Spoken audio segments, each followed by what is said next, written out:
Just comb your hair, go and wash your face. It's been a real long time since you've seen the light of day. So let thoughts come as they may, beauty and parade. Everybody all smiles when you're back in the seat again. On board the Petty Express to a beautiful darkness. It's full steam ahead to ride the rails to our next destination. Yeah!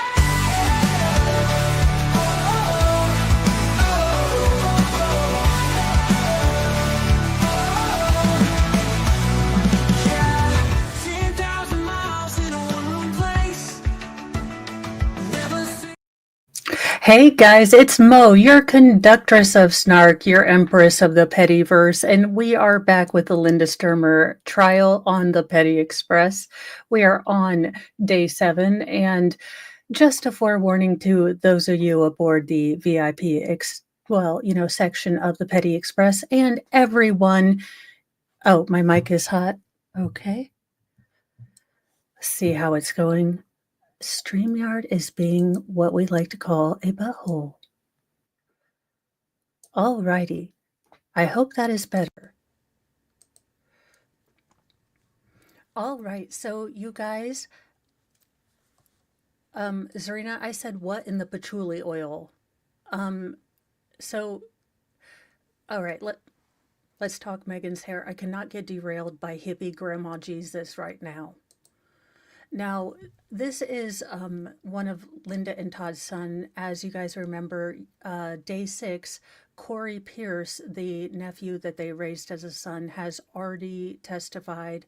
This is Trenton, and he is another son. He is the one that has already made Corey already made allegations that Linda would lay hands on this particular son because he was one that continued to want to ask about Todd. And good morning, John Barton and Denise Sells and JKD Buck.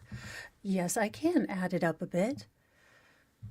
No, you are fine, JKD Buck. I can't hear how I sound to you guys, so if I'm too hot, I have to kind of rely on you guys. So I'd rather you tell me than think that you're going to be rude or hateful, because I really don't know how it sounds, and I would hate for you guys to have a really bad stream.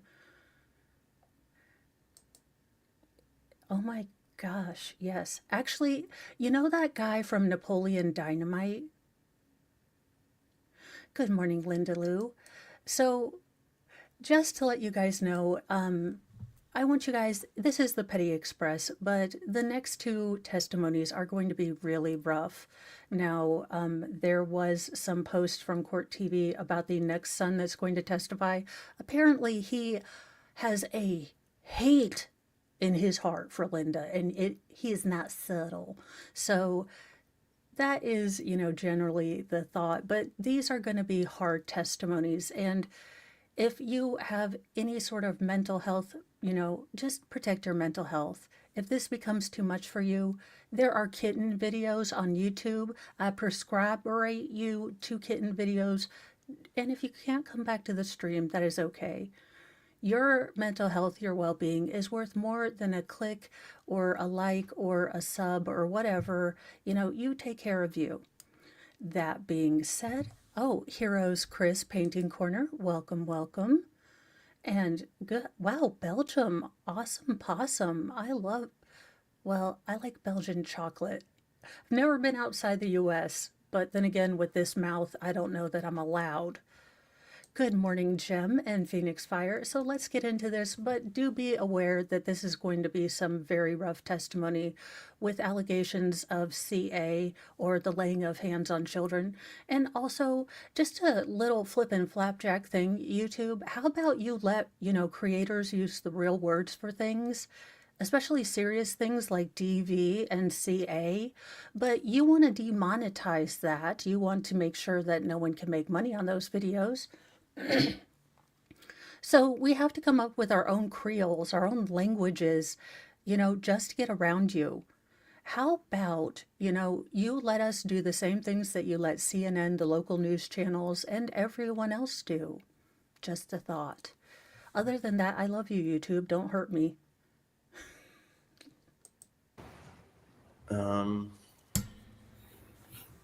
No, not that I recall. Was it common practice at your house for Linda and your dad to leave purses, wallets, and keys in the vehicles? I did start us back a little I bit, don't remember. just in case, there was a little bit of missing parts at the end of it. So it is a little bit, we've already kind of watched a little bit of, this part of the testimony. I just wanted, if you maybe had a little gap or didn't quite finish to the end.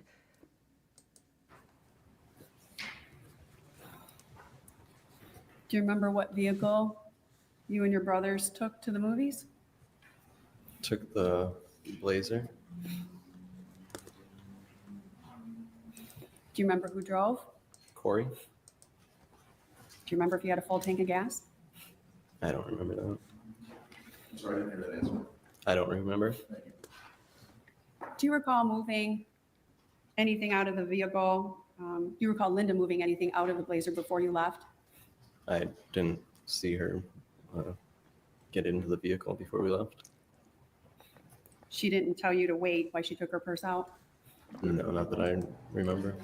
JKD Buck, but I also don't want old man father time I don't want anyone to cross-examine this young man. There is a truth in his posture, in his stance, and in his story. Look, maybe I'm a sucker, but I believe him. I believe every single thing that he said about his childhood. And as much as I bragged on Corey yesterday, and I make fun of this man for looking like hippie Jesus grandma, that being said, he is, you want to talk about real masculinity? This is real strong man behavior. This is doing the hard thing, standing up for someone who isn't here anymore. Doing the uncomfortable thing, facing his demon. And make no mistakes, Linda Stermer is his demon. So as much as I make fun of you, sir, I am proud of you. And maybe untuck your hair out of your jacket collar. It's just bothering me. I'm such a mom. I'm like, stand up straight, just your hair, look presentable. I adopt everyone from the internet.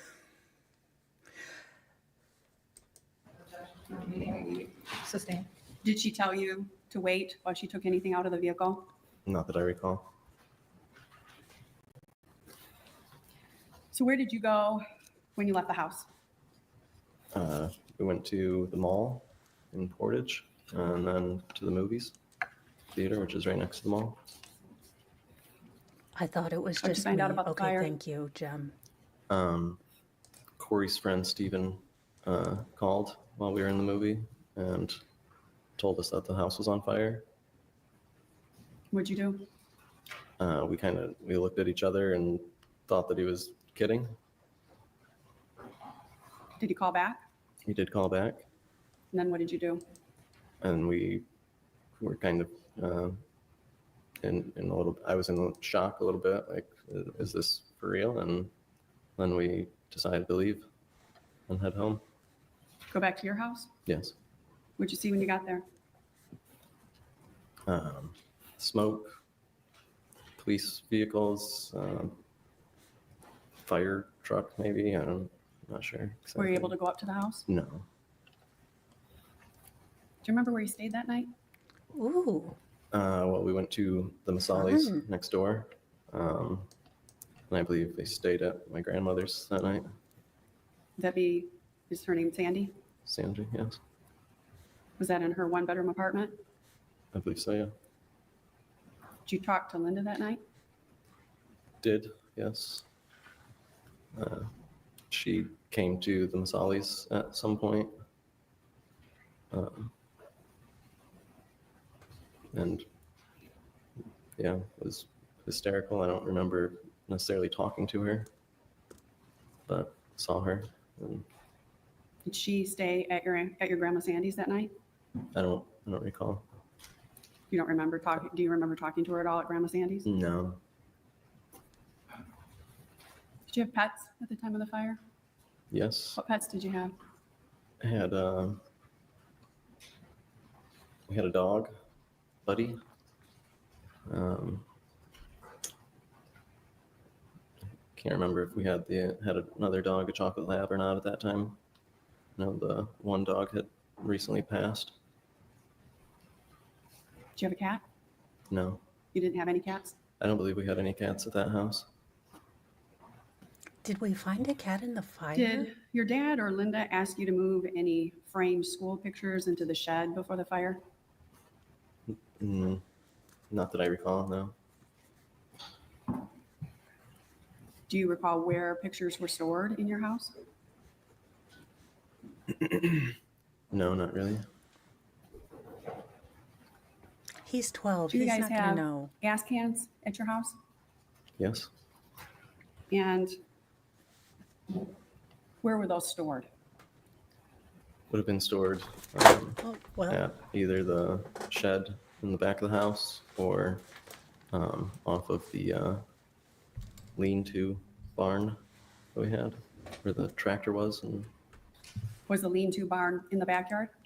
no, that was Gregory Benway, yes, most likely logically, but I'll tell you right now, my 12-year-old wouldn't know where we store anything other than the macaroni and cheese. And he's lived in this house most of his, young adult life. But he'd still be like, where is such and such? I mean, he wouldn't notice, and especially decorations. Think about it, if you're 12, they're there all your life, it's kind of ubiquitous. It's background noise. It's not something you actually take note of. And he's a 12-year-old boy. And the house wasn't totally finished, so I do wonder if I just can't see keeping school pictures out in a shed. Yeah, no, as much as I have joked about him, I am just so incredibly impressed with these young men. What they're doing, facing their demon, and yes, she is a demon. And thank you so much, making law simple for the GG gamer. Thank you. It's all going to the Dollywood Fund. Yes, my husband has allowed me out on parole. I will be child free. And in a different state than Mr. Mo. So, woohoo, I'm going to drink and not get pregnant.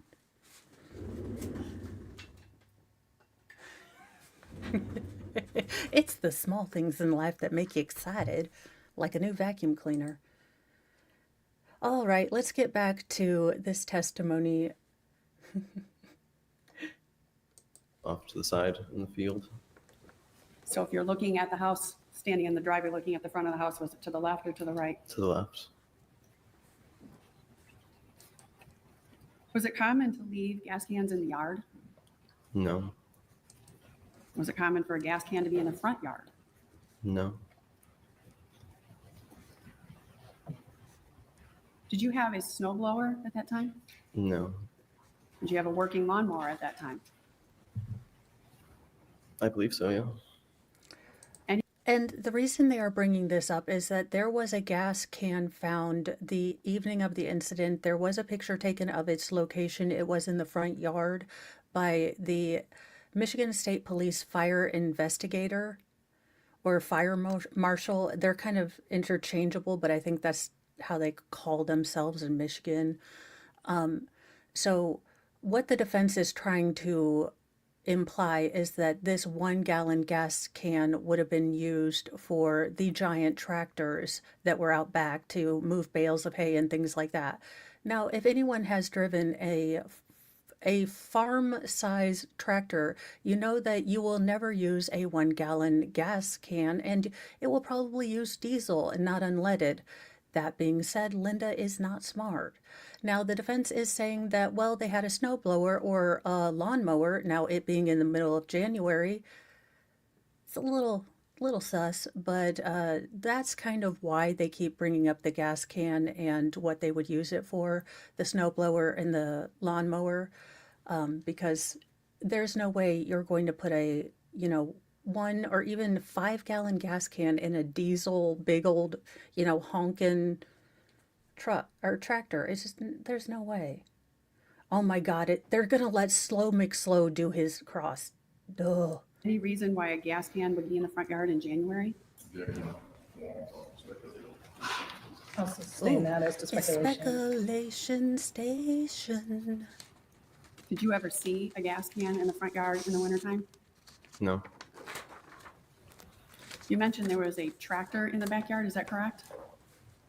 the tractor would have been off in the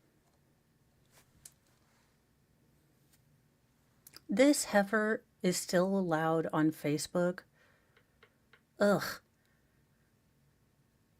And I thought animals were good or good senses of character.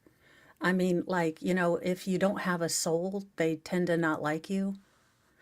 Linda, allegedly in Minecraft, if one of those horses bites your finger, I'm not gonna cry. Although they'll probably just bite your hair because it's looking all ratty again. I guess that deep conditioning doesn't help if you're just a soulless heifer. field on the left of the house. How big of a tractor was that? It's a pretty large tractor.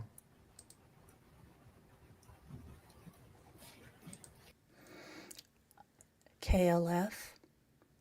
I'm having a sinking suspicion that she should meet our patron saint of not intentional, Saint Mary of Sarah Boone, or Saint Sarah Boone, the patron saint of unintentional and wrongful convictions. I guess Linda's going to have to start praying to her. Welcome, 80s Music Man, and let's get back to testimony. Did anyone take cars into the backyard at that home? Yes, but not at that time of the year When would you have True. taken cars You're into the right. backyard? when the ground was dry. So would you take the cars back there in the winter? No, Why would a car go in the backyard in the summer? we would pull the cars down there and drive back down the driveway and into the back fields sometimes. Into the back fields? Yeah, But that was in the summer? yeah. So around That's the time because of you the get fire, stuck. were you aware of anyone driving into the backyard? No,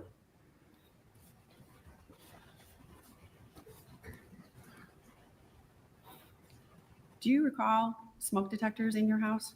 yes, And do you recall, let me ask you this way, were they in every room? I don't know if they were in every room, but they were definitely throughout the house. Are you aware if they were working or not?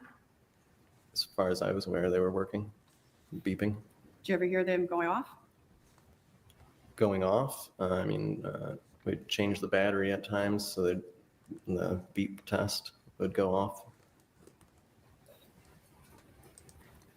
Did Lynn Average Deb, so the pictures in the shed, didn't one say that the drywall was just finished, so they're only starting to paint?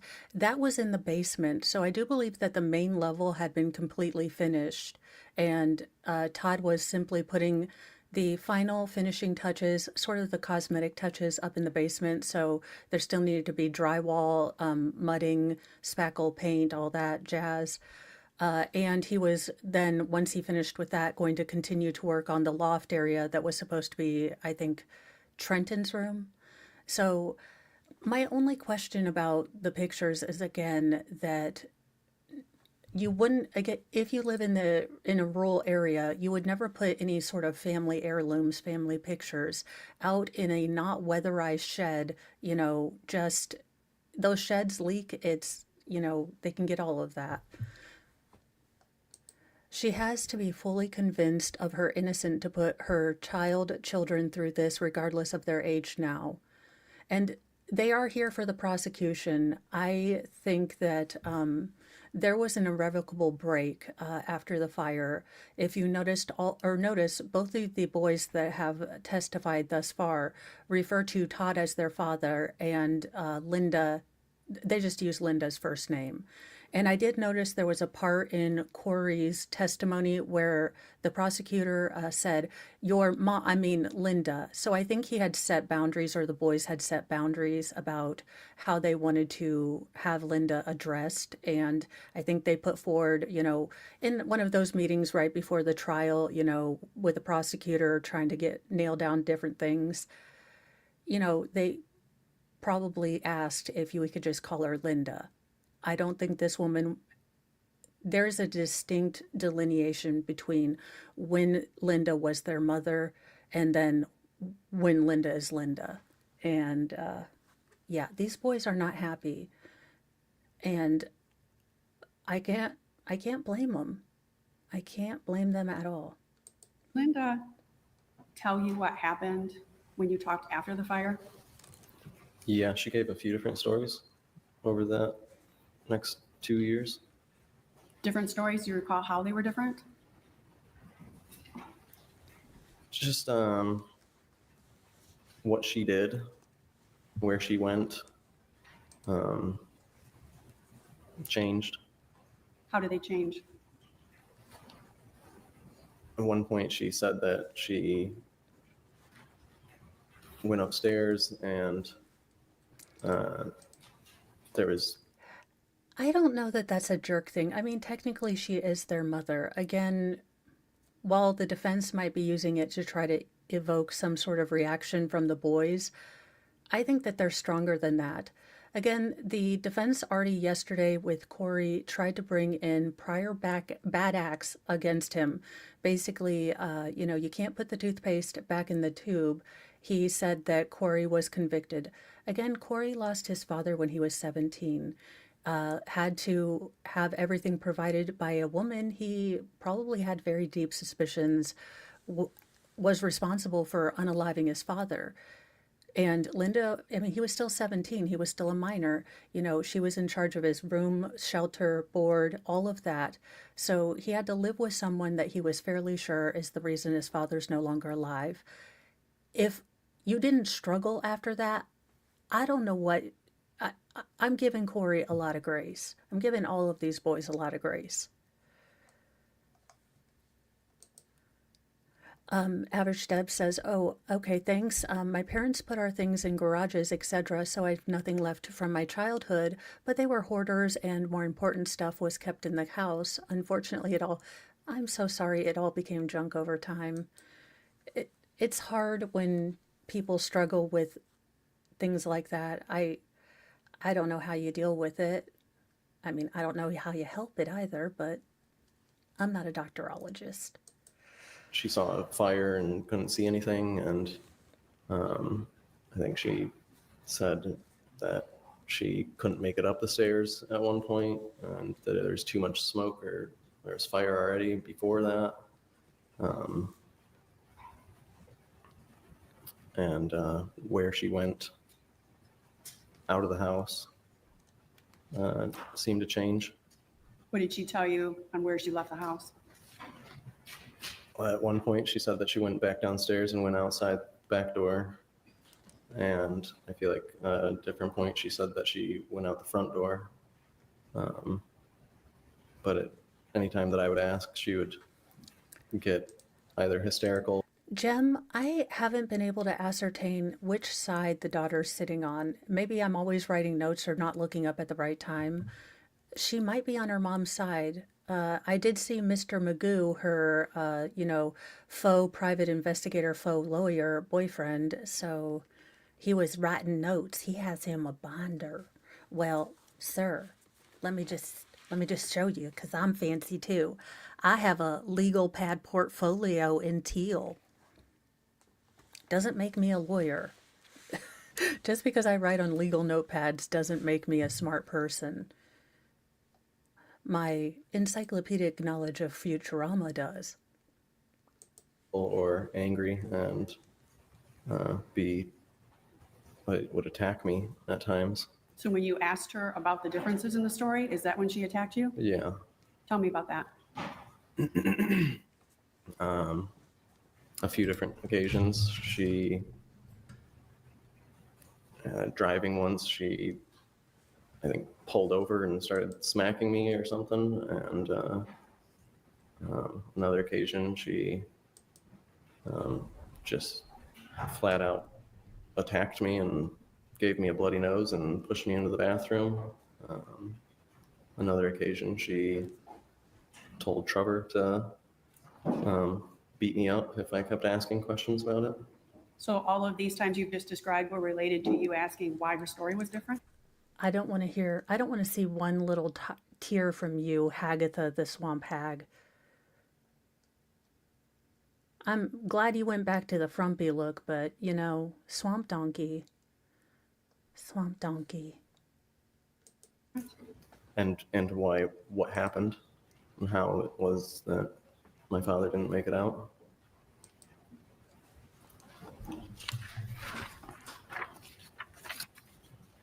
Anything to say, Linda? After the fire, did Linda ever tell you what to say to police officers, insurance agents, or anyone else that you were talking to? She did. What'd she tell you?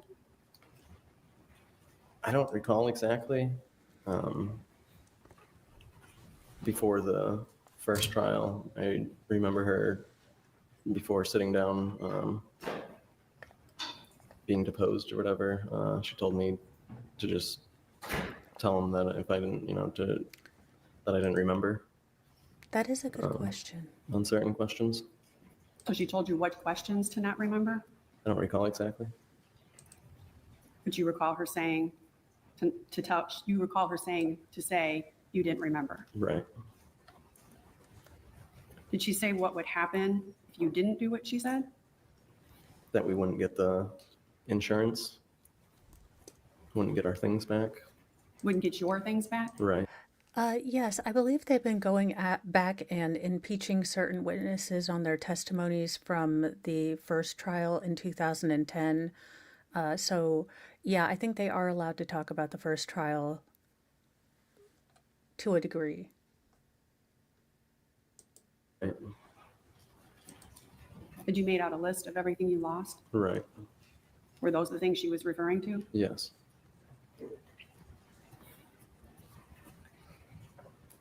Prior to the fire, did she say anything concerning to you about your dad? Prior to the fire? Yes. Yes. You are right, KLF. That might be because, that might be what they, stipulated to in the motion in limine, like, hey, let's not talk about the first trial, let's call it a hearing. So that might be what they were doing. There are some mysteries of legalese I don't understand, and Chucky says that legal pads are yellow because they are less reflective of light if you stare at them for a long time. I thought they were just bigger Post-its, but I mean, well, great success. My grandma had a pair like that, so he is oddly comforting in that he reminds me of my grandma, but he also looks like Jesus. Only dogma Jesus, like Buddy Christ, not, Sacred Heart Jesus. So it's an odd, confusing mix of things for me.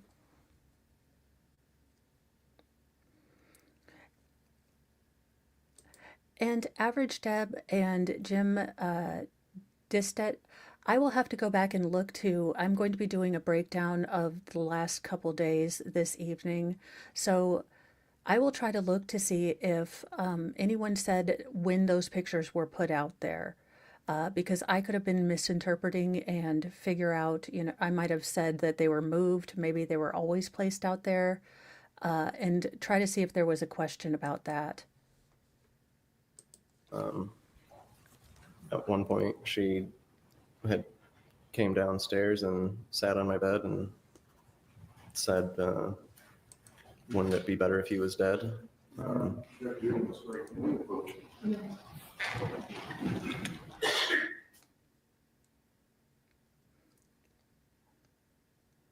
Oh, is someone telling what you said? Is the son that you beat up actually telling his truth and now you're A satisfied? short break. Remember the rules.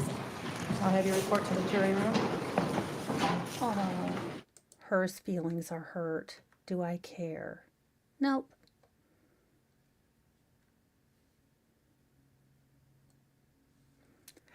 Just a scotch. But, he is taming his dragon. He is slaying his dragon right now, and I'm here for it.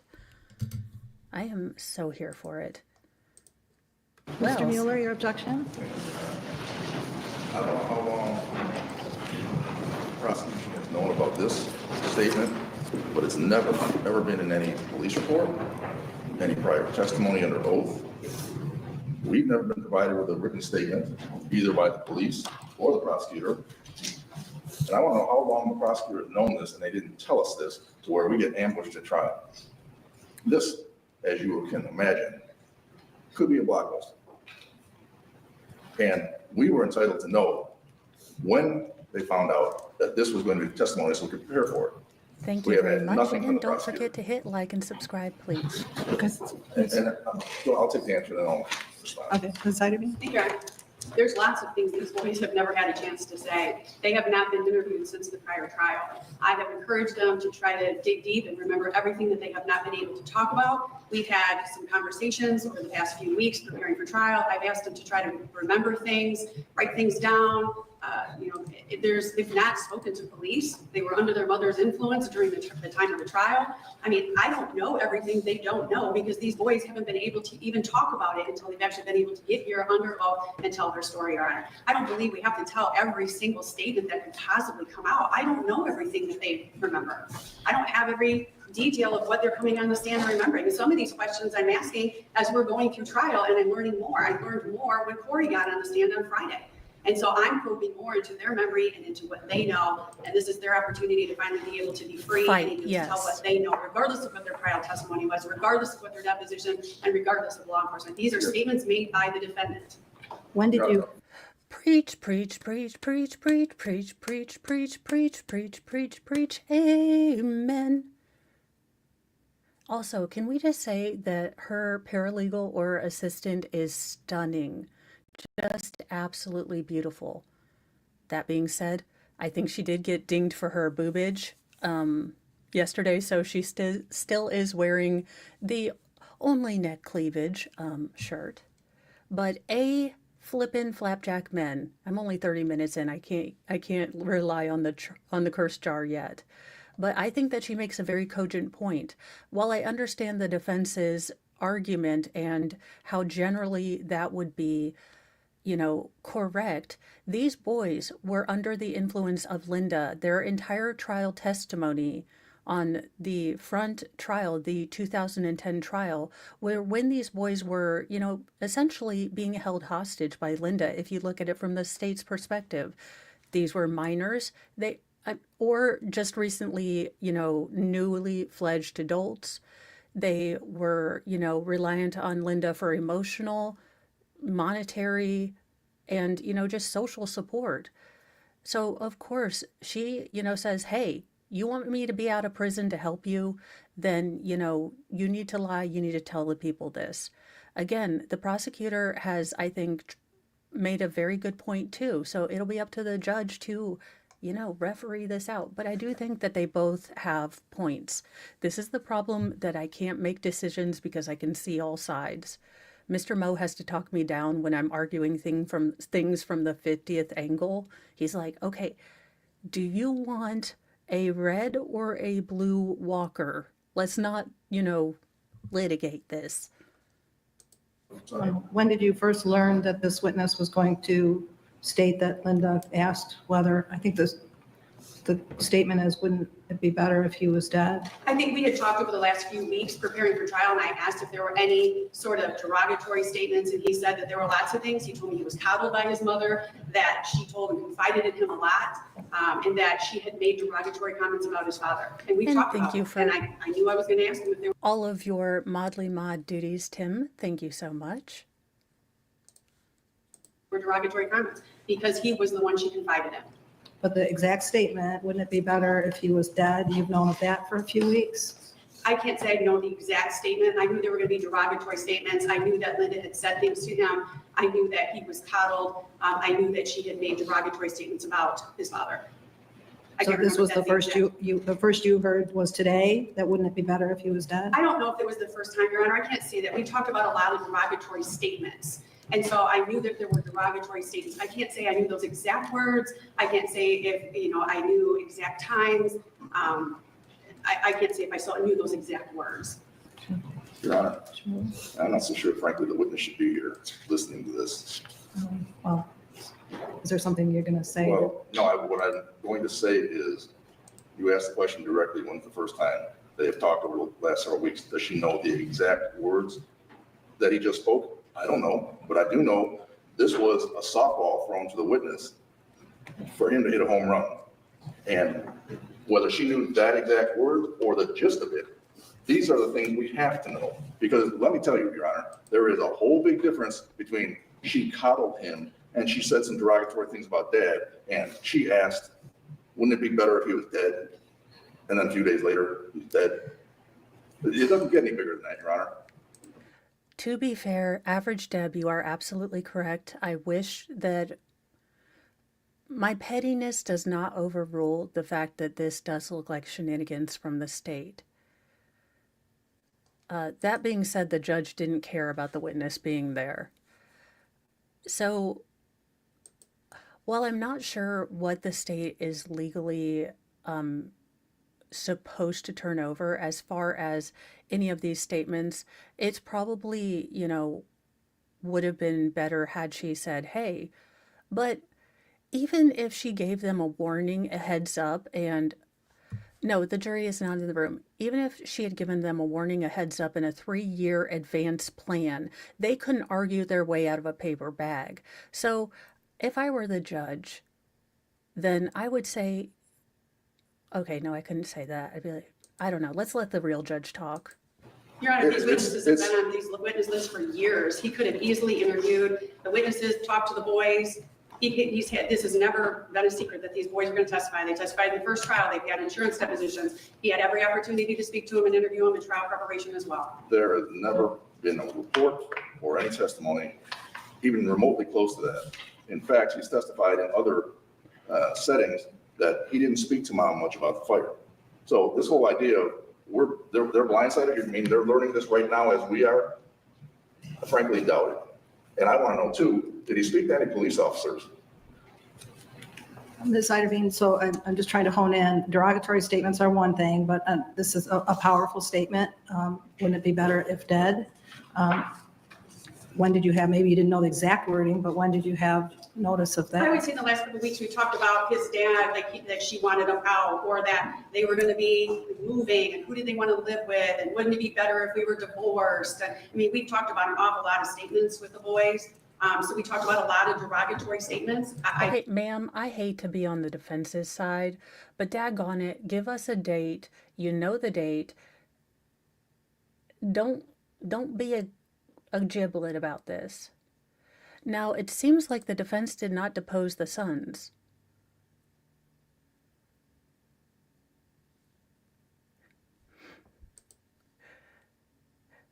Yeah.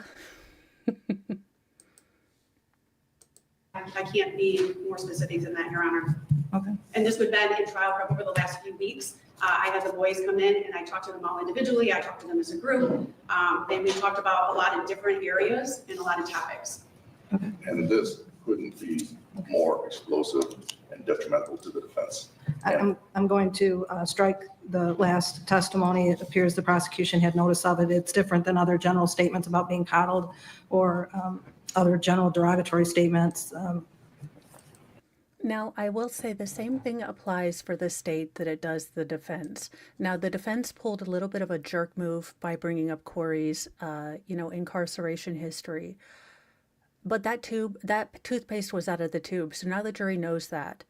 And as much as the judge is going to say, don't consider that statement, I don't know if, I'm going to be very honest with you, I would try very hard not to, but do we think that the jury is going to ignore this? Gregory, regardless of the ruling, it's still been said. It's been said now. So this might be an appealable point. This might be, possibly raised to the level of juror misconduct, or not juror, prosecutorial misconduct. Again, I don't know the statutes and all that jazz. I am a lay tuber, not a law tuber. adjacent but not associated or affiliated with LawTube. So I'm smart enough to know that I'm not smart enough to know this. It's a powerful statement, and the defense has had, even though the prosecution knew of it, the defense did not have the opportunity to prepare for it. So I'm going to direct the jury to strike the last. Your Honor, I move for mistrial because you can never unring that bell. Once it's heard, it cannot be unheard. Okay.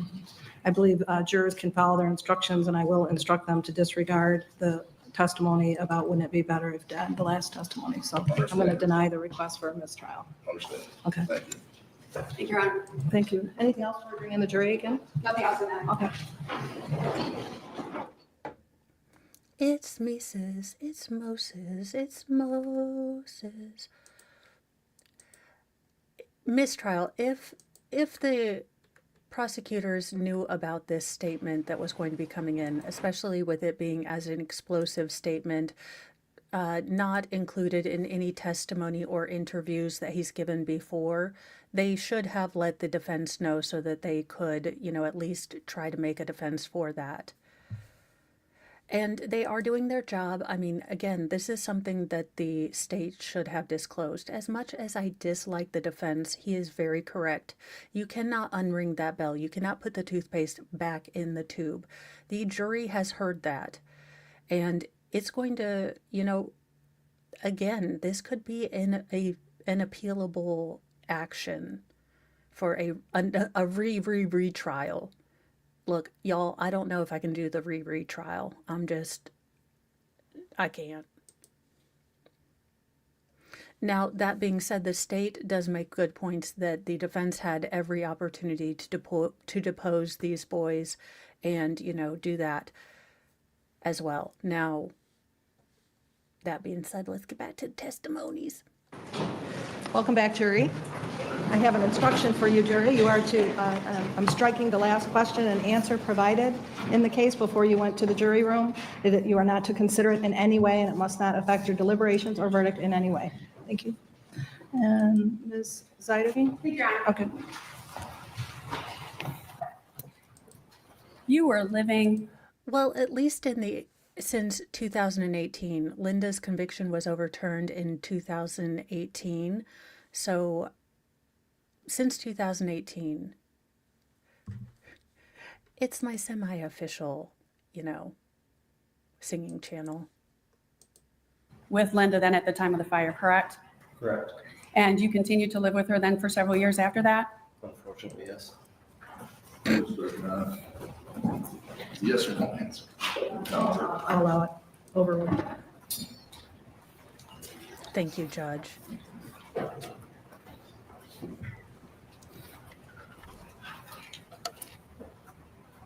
After the fire, did Linda tell you anything about buying life insurance after the fire? Not that I recall. Okay.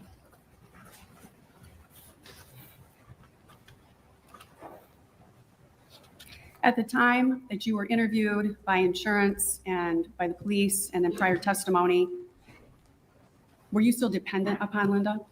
Yes.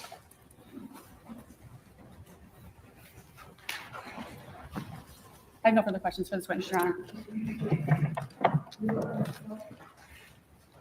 Ooh, Timu Pitbull is going to be out for blood. Or is it Slow McSlowton? Ooh, Timu Pitbull. Thank you, Your Honor. Good morning, Mr. Stermer. I'm going to ask you some questions today, just to kind of clear up a few things, to clarify some things based on what you said in the past, okay? Nah. If I ask you these questions, I know it's difficult. I'm not just trying to do my job, okay? I hope you understand that. Sure. You said that, well, first, can we agree it's now 2025? The fire happened 18 years ago. You've given some testimony and some statements under oath in the years since. Can we agree that you probably had a better memory back in 2007, 2008, 2009, 2010 than you do now 15 years ago about a lot of the details? No, I would disagree with that. You would disagree with that? Yes. Do you think your memory is as good or better now? Yes. Why do you think that? I was in pretty much a daze back then in the first trial, and I was kind of being manipulated by Linda at that time. You did know what taking an oath meant, right? Yes. And swearing to tell the truth. Getting charged for perjury is not as scary as getting as whatever Linda threatened him with. Again, disappointing Linda means more to him at that time, meant more to him at that time than whatever. She was in charge of everything in his life. She used to be his mom. Welcome, Snert. Yeah. And the penalties if you don't tell the truth. Right. When you testified, you gave testimony to an insurance lawyer and you were under oath. In fact, you were asked, do you understand what an oath was? You remember that? I honestly don't remember the first trial hardly at all. You don't remember the first trial, but you remember all these details 18 years later. Yeah, some of those details are ingrained in my memory. Are you on any kind of medication that makes your memory better? No. Or anything that makes your memory better? No. Back then, when you were testifying in the trial, Okay, so he was 12 when the fire happened. That was 2007. He was 15 on the first trial, 15 years old. This is, okay, he was 15 years old.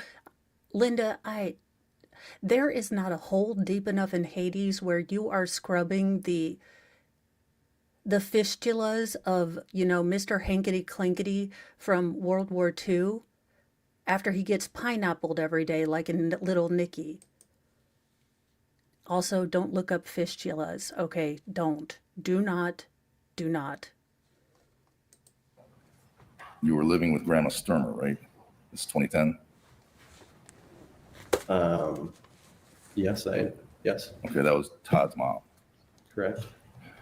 Then you lived with Todd's mom, and was there any other family? Their family? Or just Todd's mom? Trevor lived there for a brief period. How long did you live with Grandma Stermer after like 2010? Till I graduated high school. About 3 or 4 years? No, I graduated in 2011. Well, a fistula is a medical term, not an Urban Dictionary term, but also still don't look it up. I mean it. Do not. I'm still traumatized. And I had to look at one in real life. Okay, so about at least a year. Yeah. When you were told to tell the truth in court under oath, did you do that? Honestly, like I said, I don't remember that trial hardly at all. And if I was smoking pot at that time, and I really don't.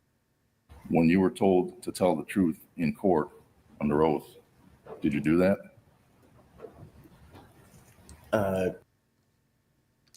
Honestly, like I said, I don't remember that trial hardly at all. And if I was. He was a 15-year-old boy that lost his dad, came to the awful realization that his mother had probably killed his dad, and had to go through a trial. If he wasn't having some maladaptive coping mechanisms, I would be shocked. The fact that he was doing pot, I am not shocked. Again, this would be way too much for an adult, a grown-ass adult, and he was 15. The fact that he had, maladaptive coping mechanisms, he smoked a little devil's lettuce, not great, not saying yahoo, for doobies, but it's not unexpected. And I do think that the jury is going to realize that, because I think the state prosecutor is just going to have to ask one simple question. How old were you during the first trial? And he's going to say 15. And you were dependent on Linda for everything? And she's going to say yes, and she's going to say no further questions. I was smoking pot at that time, and I really don't remember I was kind of in shock, so I don't remember what I said. I don't remember the questions that were asked of me. You were, I think, just a young teenager around then, right? 14, 15-ish? Sounds about right. 2010, so 16 going on. So you were smoking some pot, which made your memory not so good? No, I was just in shock. I was It's kind of like I explained yesterday. There is an entire year I don't remember. I know I was present. I know that I was there and I was able to function at all things. But when your brain is traumatized, it will actively not record memories. It will actively or distort the way we internalize and record memories. It's amazing what our brains can do to protect us. Although if mine could stop, sending me funny things at 3 a.m. blindsided by the trial and was very depressed. You just heard Ms. Zuderveen say you prepared with the prosecutor to get ready for today's trial. Had only an hour maybe conversation. An hour to talk about what you might testify to today. Yeah. Did you meet with any police officers with or without the prosecutors Recently? in the last few months? No.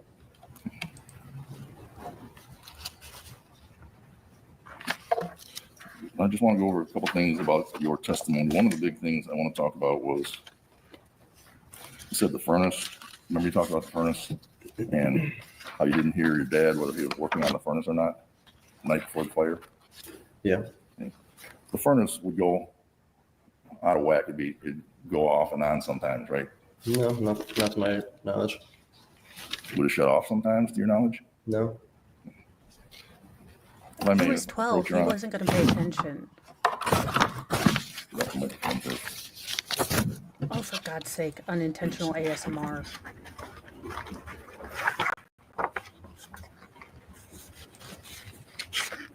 Again, if it's the first trial, if I'm a juror, I'm putting no validity on that. He already explained that, he was dealing with a lot of trauma. And again, this is stuff that would knock a grown adult.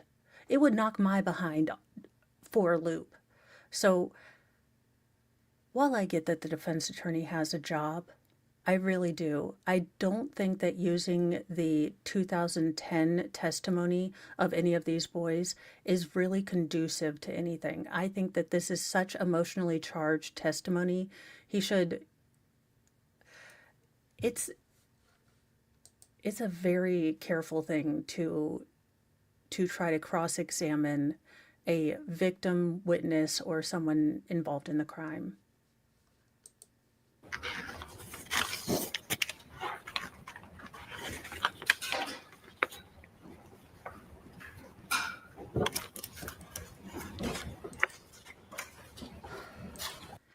Great success. If it makes him feel okay, fine. I don't have to clean him. I don't have to kiss his lips with a little, thingamabobs in them. He's been through enough heartache. If he wants to get 900 piercings, I'm okay with it. I mean, maybe I'd put a magnet on one, I'm not gonna lie, for family reunion stuff, but other than that, I'm okay with it.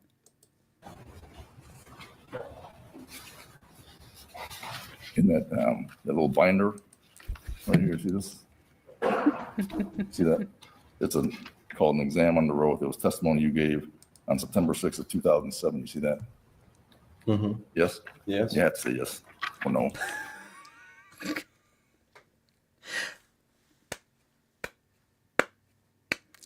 And the award for resting give a fuck face goes to Trenton Stermer. Trenton Stermer, yes. He has won the coveted Petty Express Full Fuck Deficit Award. It's called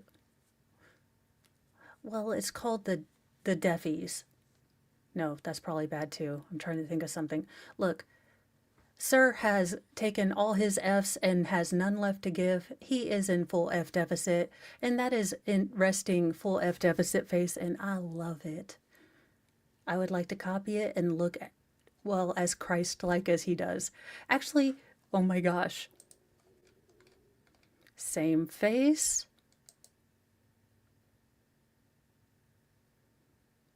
I don't know. I'm just saying. And you were asked on page 3, do you solemnly swear? I'm just gonna check. I don't know if we're using this to refresh his memory. He's already said he doesn't remember the trial. He doesn't remember the questions. So I don't know if we're refreshing memory, what we're doing here. I'm going to refresh the memory. I just have a question. Did you take an oath? Are you using this for memory In a refreshment? second, yes. Okay, I'll let This is a you lay the different question. foundation. Thank you. Do you remember being asked that question on page 3? Did you take an oath? I don't remember that question, no. Okay. Does it refresh your memory if you look at page 3 from 3 till 5 or 6? Do you solemnly swear that everything you say in the statement Your Honor, I guess I'm just gonna object. We just talked about it. It doesn't refresh his memory. He doesn't remember it. He's already testified to that. I'll sustain the objection as to foundation for memory refreshment. If we go to page 15, I want you to read that to yourself. 11D12. Where? Page 15.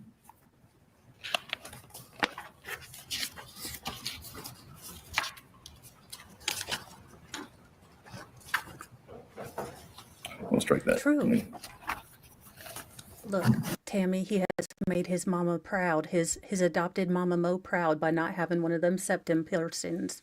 That's the only one. Okay, that and the ear gauge things.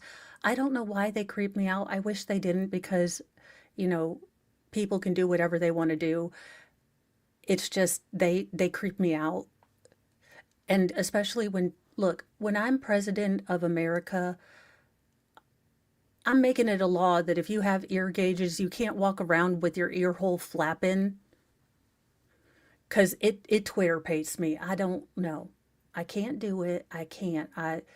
So when I am president, along with, you know, civics, education, you know, training, we will have, no one can get the ear floppy things. Just it's the full body willies, and I don't know why. I wish I did. I wish I didn't care so much, but it creeps me out. You go to something else. You don't recall the furnace being sometimes needing to be worked on by your dad. I mean, the house was being built as we were living in it, so I don't recall there being many issues with the furnace. After it was, I mean, in the beginning when we were living there, we were using kerosene heaters. So once the furnace was up and running, I don't remember there being any issues with it. Okay. Do you recall, let's talk about the construction of the house, that in the living room, like the whole living room area, if I,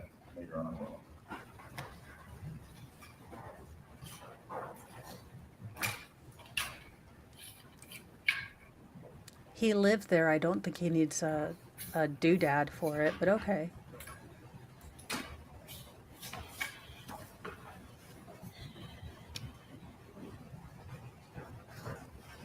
Your Honor, these have been previously admitted as Exhibit O, floor plan of the house. I'm going to show you this drawing that we've gotten. Does that kind of depict the layout of the first floor of the house? That's about right, yeah. Right, big living room, got a dining room off the back right corner. Mhm. Yes. Yes, And the front door's here where the foyer is. correct. Okay. You recall that the living room had the whole floor was exposed wood, was just a throw of it. Yes, sounds about right. You're not on all, 32? or so you know what OSB flooring is for subfloor? I do, yes. That was all subfloor. Yes. Yes. And there were a lot of exposed beams and things in the house. Make this happen. Exposed beams? No, I don't believe so. I think we had already gotten the drywall up on the ceilings and the walls for the most part. The basement told us that the ceilings were not drywall, right? This is kind of the layout of the basement. Four bedroom, direct living room. Is this an admitted exhibit That's too? part of- Okay, part of O. So Yes. So I think that we had just recently put in the ceiling in at least my bedroom, and I believe Corey's bedroom as well. certainly, the house that you said was unfinished, you were still completing building it as you moved in, right? Yes. The Oh my God, smoke yes. detectors you talked about, do you know how they worked? For the most part, I believe so. Were they hardwired? Were they just the kind you put batteries in? Thank you. I believe they were hardwired and had batteries in them. Okay. in the month or so before the fire, do you recall, as you sit here, whether they were working? To the best of my knowledge, they were working, yes. Okay. You didn't have any alarms go off though, did you? In what sense? Smoke alarms in that month before the fire No, or the fall before the fire? no. But Fair like I said point. earlier, there was like the beep test to warn you when the battery was low, and it changed the batteries out. The Chevy Blazer that you took to the mall, you said Corey drove, Yes, that was mom and dad's car? it's somewhat of a shared vehicle, yes. And if Corey drove, where were you sitting? I haven't been in the back seat. Behind the driver, behind the passenger? I think I would have been behind the passenger seat. So then Trevor would have been in the front passenger seat? Yes, You didn't see Linda Stermer get in the vehicle or do anything before you left the house, would that be fair? that would be fair. So you wouldn't have known what she did or didn't do before you left the house, right? Correct. And I think you said you woke up about, I don't know, 11 o'clock-ish, I have no idea. when Linda had, I'm surprised the defense didn't jump on that. So, you know, he claims, again, if you're thinking from the defense's point of view, you know, Trenton has claimed to have a better memory now because of sort of the loss of that sort of very recent trauma. But it seems like he's being more of a smartass, and maybe the defense is taking the proper stance here and not getting argumentative with this young man who lost his father. So maybe he's actually not being a dick. you and your brother leave, she wasn't acting upset or sad or anything, was she? She was acting angsty. Antsy? Angsty? Like anxious? Yeah. Let me ask you to turn to page 16 of your examination under oath and read to yourself exhibit 3 to 7. Okay. Okay. Does that refresh your memory that mom was acting normal and was not extra upset or extra sad? I guess I'm just going to object. JKD Buck, he almost said, oh, she was being a woman. I'm just kidding. Though, as a, well, practicing and card carrying lady-ish person, I can say I can be, I suffer from current dramatic stress, which is if I'm stressed, I'm dramatic, and it's usually current. So, you know.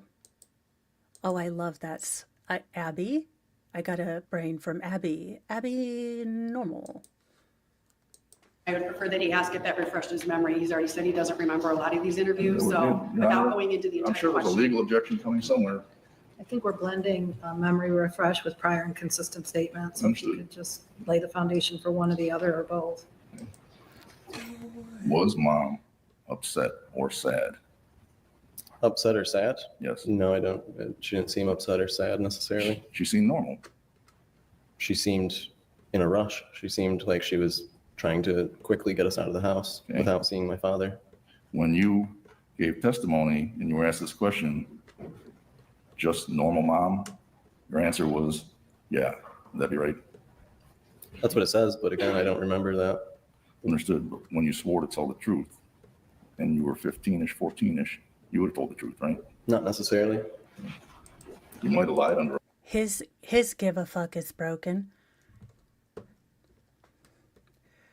Yeah, he is handling this so well, and he's not being coarse or mean or anything.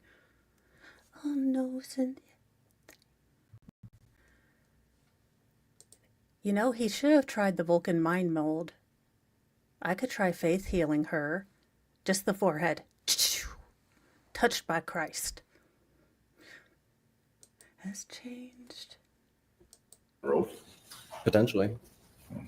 And I want to direct your attention to a couple years later, when you testified at a hearing in 2010. And that's this one here, just this staple piece of paper. You see that? Down, What? open up the door for you. What are we looking This at? one, yep, that has the same kind of caption. You see that one? Let me see. Nope, the other one.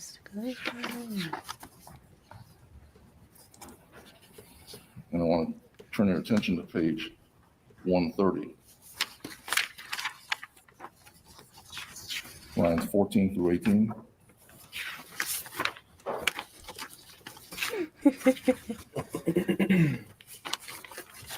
Lines what? 14 to 18.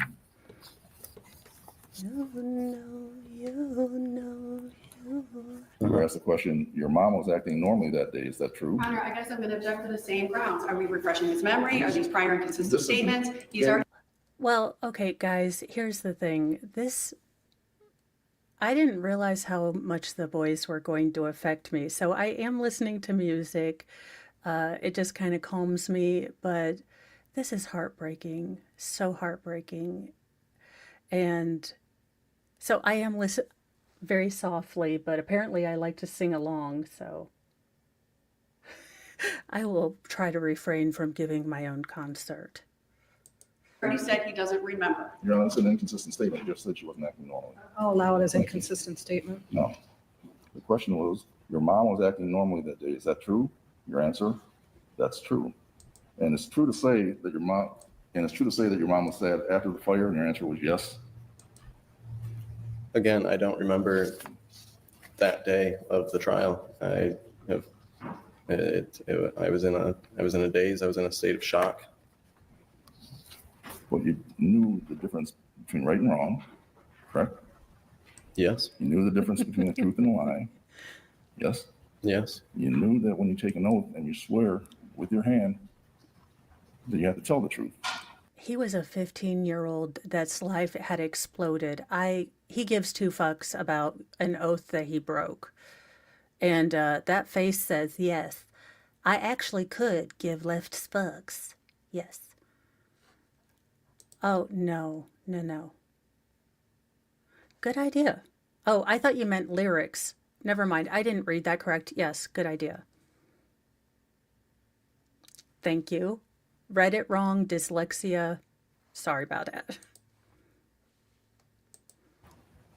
True. Right. And so you did tell the truth in that court hearing. Again, I don't remember that day, and I was in a state of shock. I don't remember the questions. I don't remember my responses. I don't remember much of that time period. Okay. When your mom was, and you guys were going to the movies, your mom didn't tell you any type of specific time to come home, did she? Not to me. Okay. You didn't hear She wouldn't have told him because he was 12. She would have told the older brother, Corey. your mom say, look, I need you to stay out till after about 5 o'clock. Go do things, go to a movie. Just don't come back till dinner time. She never said that to you anyways. Not to me, at least. And you didn't hear her say anything like, look, just go out for a little bit and come back in an hour and a half, right? No, I don't believe so.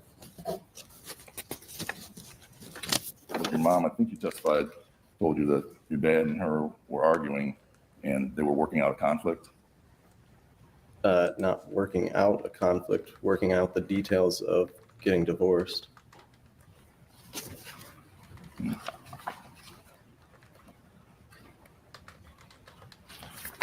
I ask you to turn your attention, sir, to page 122 of that trial when you were under oath?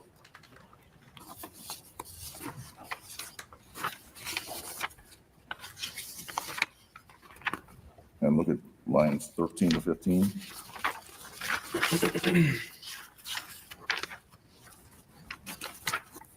Are you there? Yep. Was this question and answer given? Was there a reason given as to why she wanted you to go to the movies? Your answer was, they were working out a conflict. That would have been true. If that's what I said, then a conflict is in getting divorced, separated, her moving in with Kim, or going to stay with Kim. You told our jury this morning that you saw your dad as you were walking out and he was in I think a recliner chair, like a lazy boy type chair. I can't remember if it was a rocking chair or a recliner chair. Would have been in the living room. Yes. Can I ask you to turn your attention to that same document, the trial testimony, at page 125? I would like you to notice the very, very subtle, smug look. And it's more in the posture because this woman is just amazing. Like, this prosecutor is like, he is doing amazing. She's just sitting back, and I'm in awe of how well he's dealing with the defense. I always wanted to learn to play the guitar. I just need to find like 15 more hours in one day.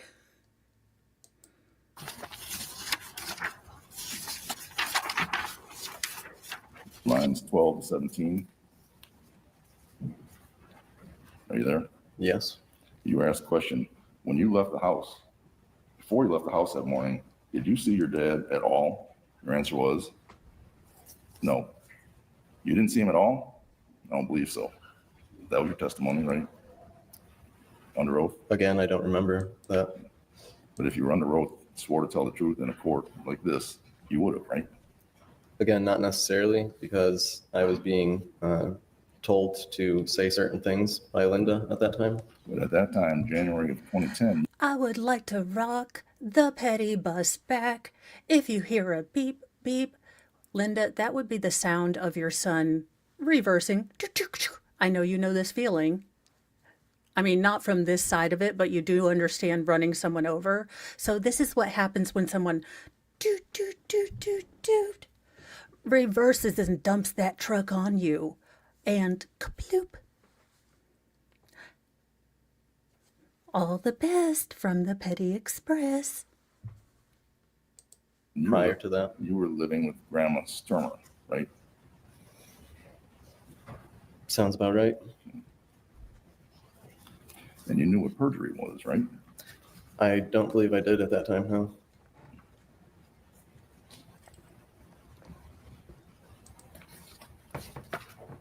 Your dad, you said, could be, I'll use the word, loopy before the 7th. Is that right? Yeah, I believe we were told that he was on some medication for ear infection. Okay. But you personally, Notice how he said that. We were told, not we observed, not we noticed. We were told. Words matter, and the words that he picks are very deliberate. He is not one to waste words. I think he's very quiet. He's a natural observer. I mean, I don't know him in his natural habitat, obviously. But again, I think any juror with common sense is going to realize what this young man was facing in the first trial.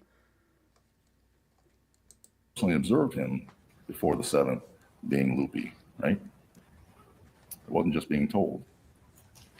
I believe there was at one point he was kind of out of it. Okay, but this was several occasions before the day of the fire, wasn't it? Sounds about right. In fact, you said one time you saw him in front of the refrigerator, open the door, and he just stood there. Well, you didn't even know what to do, right? I don't recall. Let me see if I can refresh your memory and ask you to turn your attention to page 132 of your testimony from January of 2010.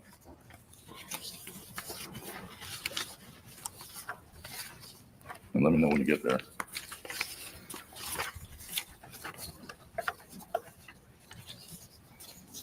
Yeah. Lines 12 through 16. Yeah. Does that refresh your memory about how he might stand in front of the fridge? Vaguely.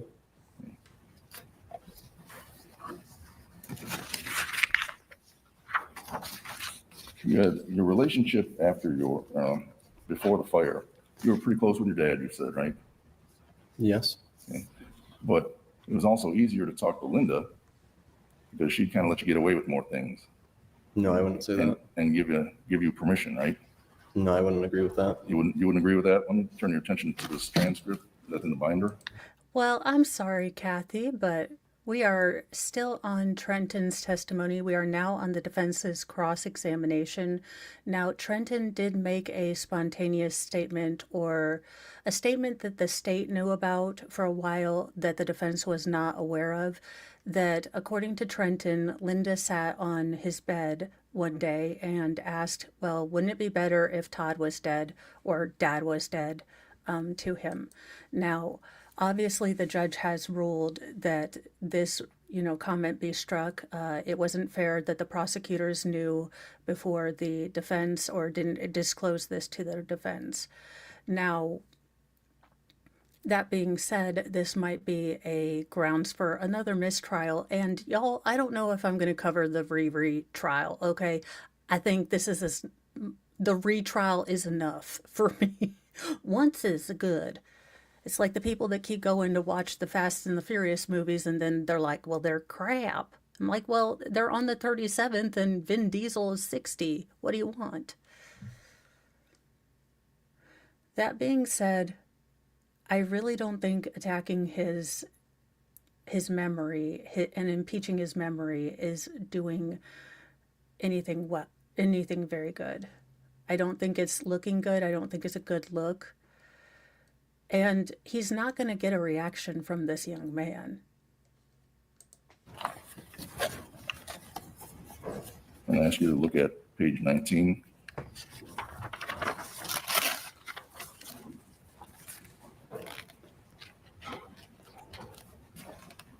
From 10 till 16.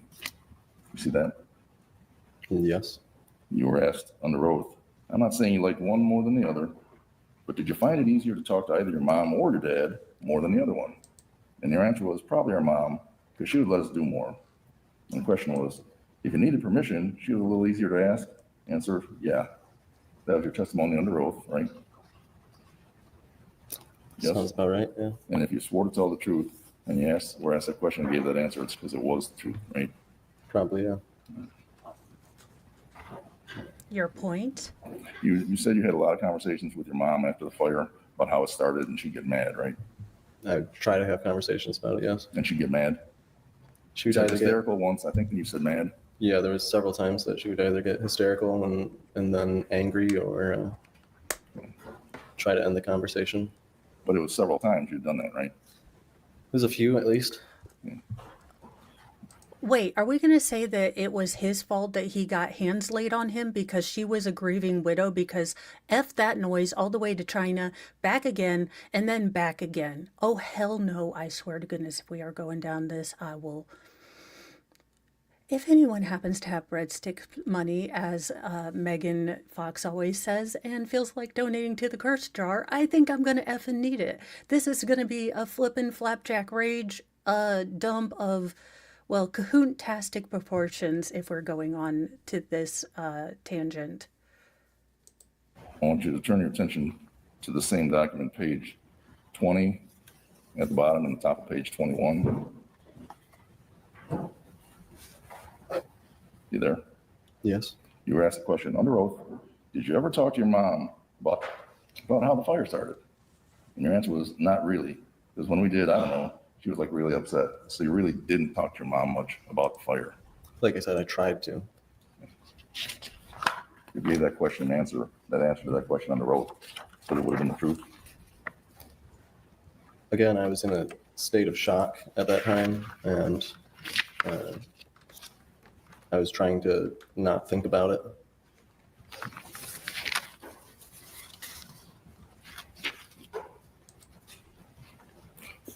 I think you were asked a question about, did you ever see mom and dad hit each other or anything like that, right? When? This morning? I think the question was, was there violence? Yeah, there never was, right? As far as you ever saw. No, not really.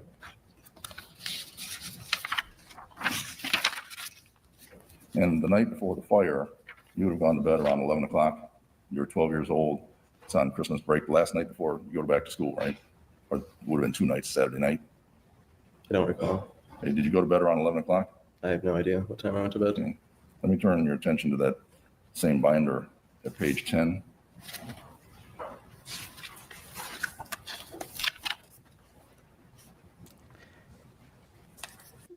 This is a perfect example of passive petty compliance. So this man is making it just as difficult as possible and giving no Fs. And this is a classic example of petty aggression, passive petty aggression.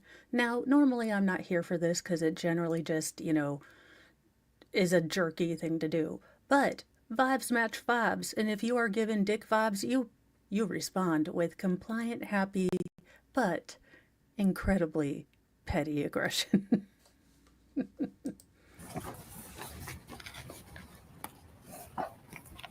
Mine's 23 to 25. You with me? Yes. Does that refresh your memory that you went to bed probably around 11 o'clock that night? It doesn't refresh my memory, but the question is like 11, is that like 2 o'clock? I mean, I don't know how late you stay up. I said probably 11 or 12, so So 11 or 12. that sounds about right. And you wouldn't have known what your dad might have been doing that day or the day before with regard to the furnace anyways, right? I would have, I believe, because I was directly next to it. I shared a wall with it. I know sleeping, but during the day you guys were out, right? We do things. It's Christmas break. I don't believe we were out and about that much. Would you agree if Trevor says we go to the mall a lot and do things because not much to do for a teenager in Lawrence? You agree with that? Sure, but I wasn't always involved in Corey and Trevor going to the mall. Yeah, he was the younger brother. They wouldn't You have just taken 1 second, him. Your Honor. Could you take all the seconds, Your Honor?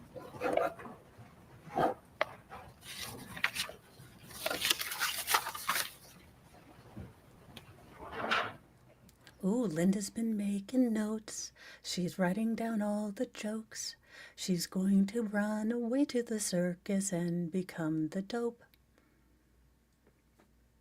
Oh, good Lord. How long does it take this man to stand up? That's at 1.25. I mean, he looks like when I stand up.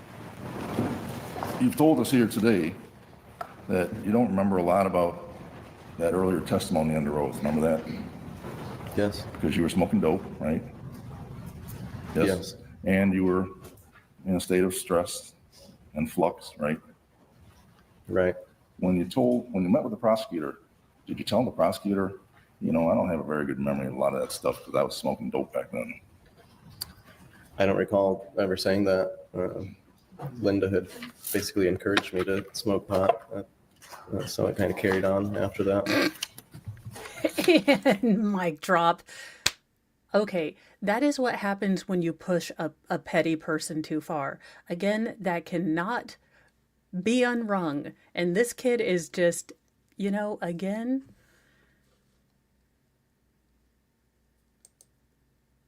No, he said that Linda encouraged him to smoke pot.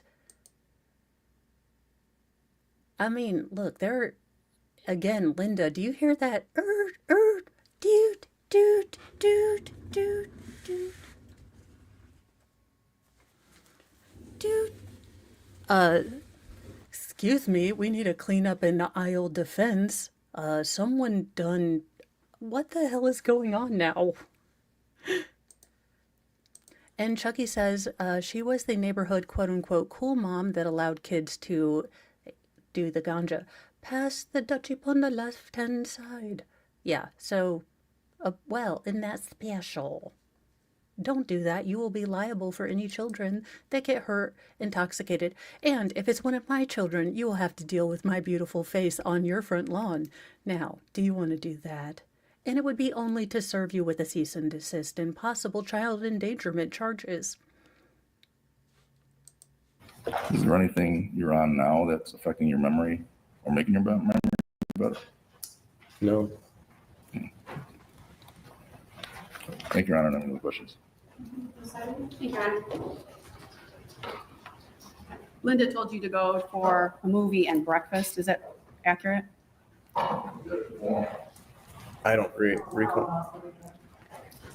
Oh, I don't- and 80s Music, 80s Music Man is doing a 100 sub stream Monster Truck gameplay Saturday. and I picked out your monster truck, and it's called Bad News Travels Fast. Snark for you, LOL. Awesome. I recall her telling me specifically what to do, just to go to the mall, go to the movies. Linda was your only parent left after the fire, is that correct? Correct. When you're looking at that past transcript, does it refresh your memory of that you said it or that it happened? Which? Yeah, and when you look at that transcript, do you remember saying those things? No, I don't. Do you remember that those things were accurate? I don't remember if those were necessarily accurate. Are some of them not accurate according to your memory? Yes. Why would you have said some of the things that you said in that transcript? Well, there was, leading up to that, before the trial, before Linda had gotten arrested, I felt threatened by her and what I might say. So she wanted you to say some of those things you said? I believe so, yeah.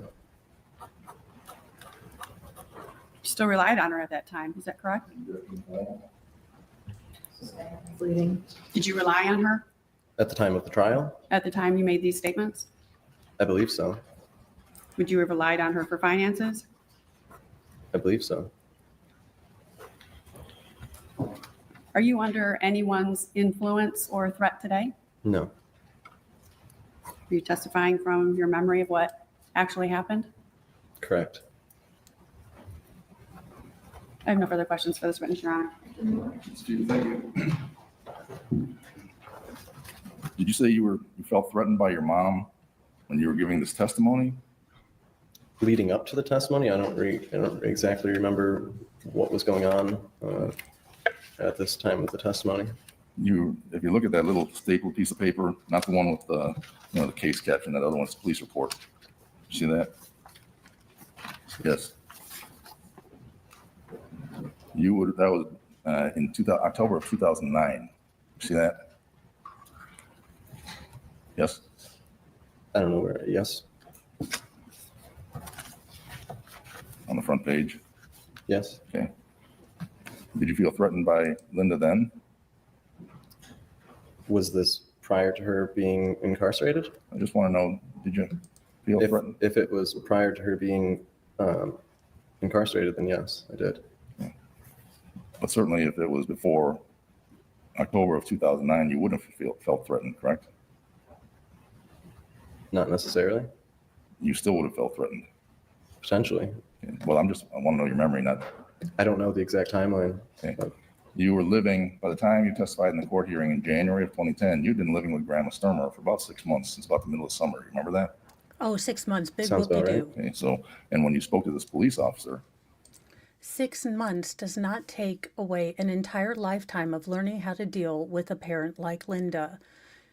You will, for all your life, continually scan rooms to make sure that everyone's okay. You will continually, throughout your life, start to feel really anxious if someone gets upset. You will struggle to deal with feelings that you have always labeled bad because they were inconvenient to express. You will have to learn at, mid-age how to deal with, negative feelings, like anger and sadness and, frustration, because those things aren't pretty to look at on the outside. So being safe, being in a different house for 6 months is not going to take away years of that kind of conditioning. It is basically, it was your way to keep everything safe, stable, not have anything go nuts, not have anything mess up. And when that was your survival thing, especially for a child, again, this becomes your normal, and you don't know how to unlearn this. It's not that he actively had to think about what Linda wanted him to say. Linda told him what to say, and he did it. It wasn't a conscious thing. He was there, and, that was just what was expected of him. And again, you cannot rewrite the cassette tape of, 12 to 13 years in 6 months. He also didn't know how the trial was going to go. I have my favorites is completely right. This heifer might have come home. She did come home. And Linda came back with a box of tools and a lighter. In October, you'd been living with Grandma Stermer for about 5 months, since the middle of summer. Okay. Right. Did you ever tell the police officer I feel threatened by Linda? I don't recall. Maybe it's right there.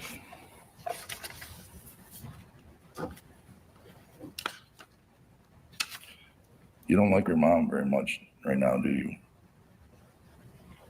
Would that be fair? That's one way of putting it, yeah. That's mildly putting it, right?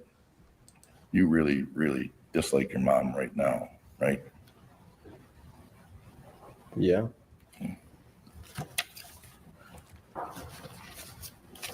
Thank you, I Your would Honor. end with I that. mean, Ooh, did that hurt Linda's feelings? All right, let's see what the jury. How old were you in 2009? Well, my birthday's in February, so it would have been 15, I believe, depending on the month. 15, depending on the month. Yeah. 2009 would be 16. And then in 2007, when the fire happened and when you were talking to insurance agents and police officers, how old would you have been in 2007? I was 12, almost 13. I have no further questions, Your Honor. All those times, obviously, you were old enough to know what telling the truth and taking an oath was, right? Yeah. Thank you.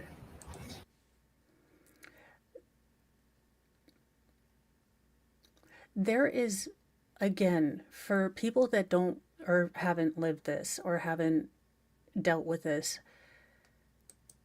it's not something that we can consciously notice. These are patterns ingrained to us as deep as, likes and dislikes. And Gregory Bentway is absolutely correct. Any moment if he did not toe the line, his mother would have removed him from his grandmother and resumed the hell. And again, when you're 12, when you're 13, your mom is huge. Your mom is older than you. She has all the power. She is she is the boogeyman.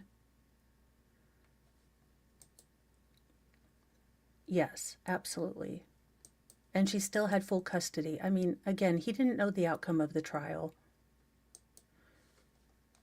And, sir, just so you know, it is okay if you don't have any happy feelings about your mom, if you completely dislike her.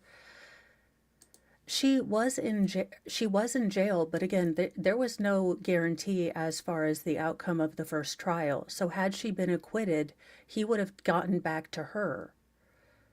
So, and again, when you are 12, when you're 15, honestly, you don't have the experiential, data of adulthood. You don't realize that your world will grow to include more people than your mother, that she is not always going to be the nexus of your life.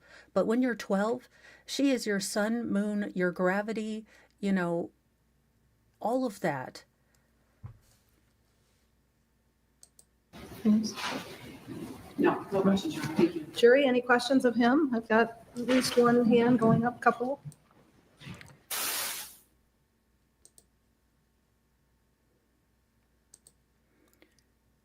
Yeah, Sticky Widget, I don't think that the defense did any favors for themselves by bringing up, you know what a lie is, ... I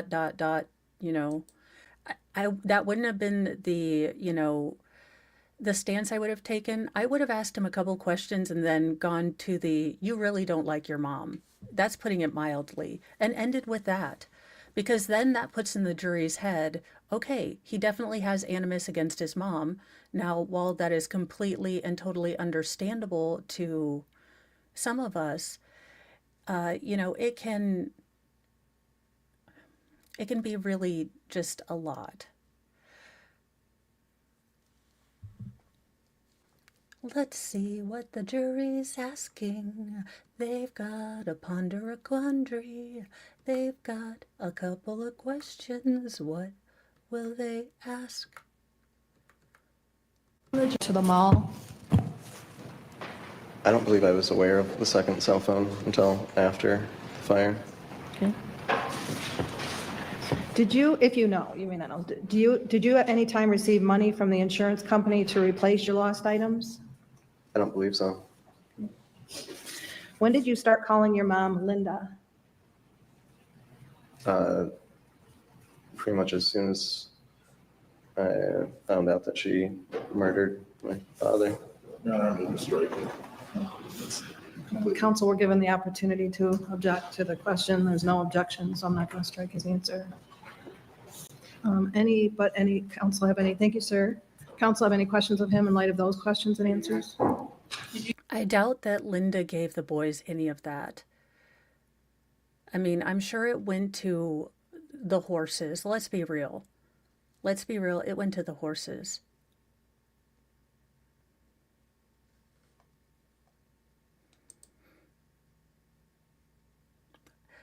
JKD Buck, your mom sounds awesome sauce and a half.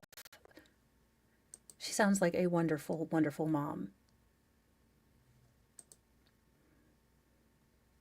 He's like, you know what? I mean, again, this man,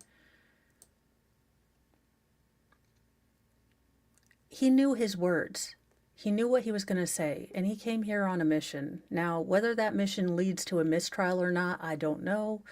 But he did come here and, you know, he wanted to let Linda know, and he did. And again, you really do have to imagine that just like the state prosecutor said, this is the first time these young men have been able to publicly state their truth. Now, again, I don't like the phrase their truth, but their perspective, their observations of the general, you know, culture of the family. So, yeah, there's going to be a lot of tea spilled. And these men they have held it in for years and years, 18 years. So there's going to be some explosions, I think. Did you have your own cell phones as teenagers? Yes. And then you said you became aware of her having a second cell phone after the fire? Yes. How did you become aware of her having a second cell phone? I believe Corey told me. So you didn't personally know? I wasn't necessarily aware of her having two phones, no. You hadn't seen her with them? It just didn't, I don't believe that I recognized it as two separate phones. I have no further questions, Your Honor. Mr. Mueller? Regarding that question about calling Ms. Stermer Linda, you lived with your mom for a period of a couple of years after the fire, right? Yeah, unfortunately. And you didn't call her Linda until sometime after about 2010, would that be right? I may have started calling her Linda when she would attack me when I was asking about the fire. I don't recall exactly when Would, just trying to place it a little tighter, would it have been around the time you started living with Grandma Stermer? Do not No, bring it's Grandma probably Stermer in as there. soon as she got incarcerated, and that I became aware that she was even being investigated. Okay. But you said around the time incarcerated, there was a time in June of 2009 where Ms. Stermer was arrested for this. Oh, don't you blame this lovely lady? She's kind of cut off. You can see her in the walker. Todd Stermer's mother testified at the beginning of the trial. She was just sweet as pie.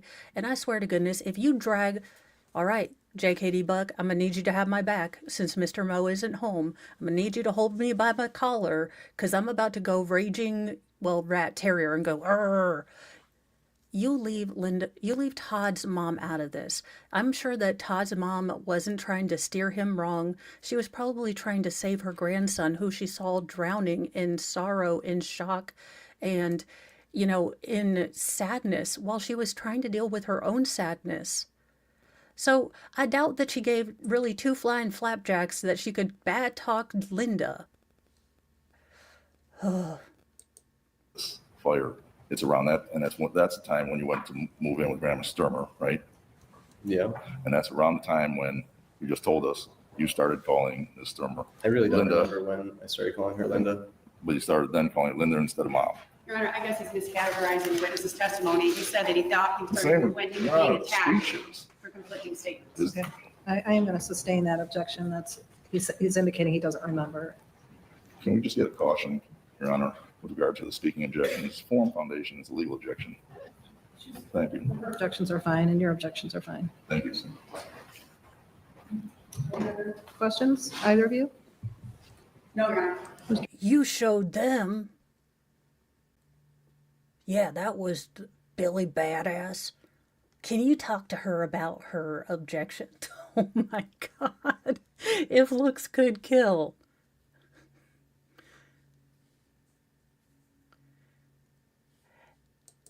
Yeah, no.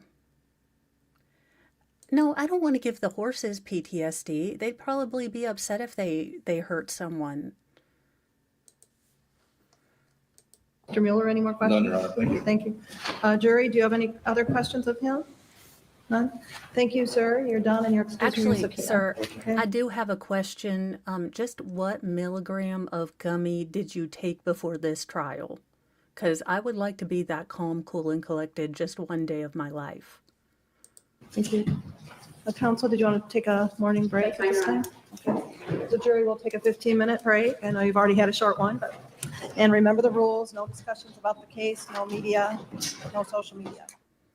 Alrighty, we are going to skip past this break and go right on to Trevor. Swear or affirm that the testimony you're about to give in this cause will be the truth, the whole truth, and nothing but the truth? I do. Thank you. Please have a seat. And I'll actually take that document from you. Thank you. Is this defense? Mr. Mueller, this is yours. Thank you.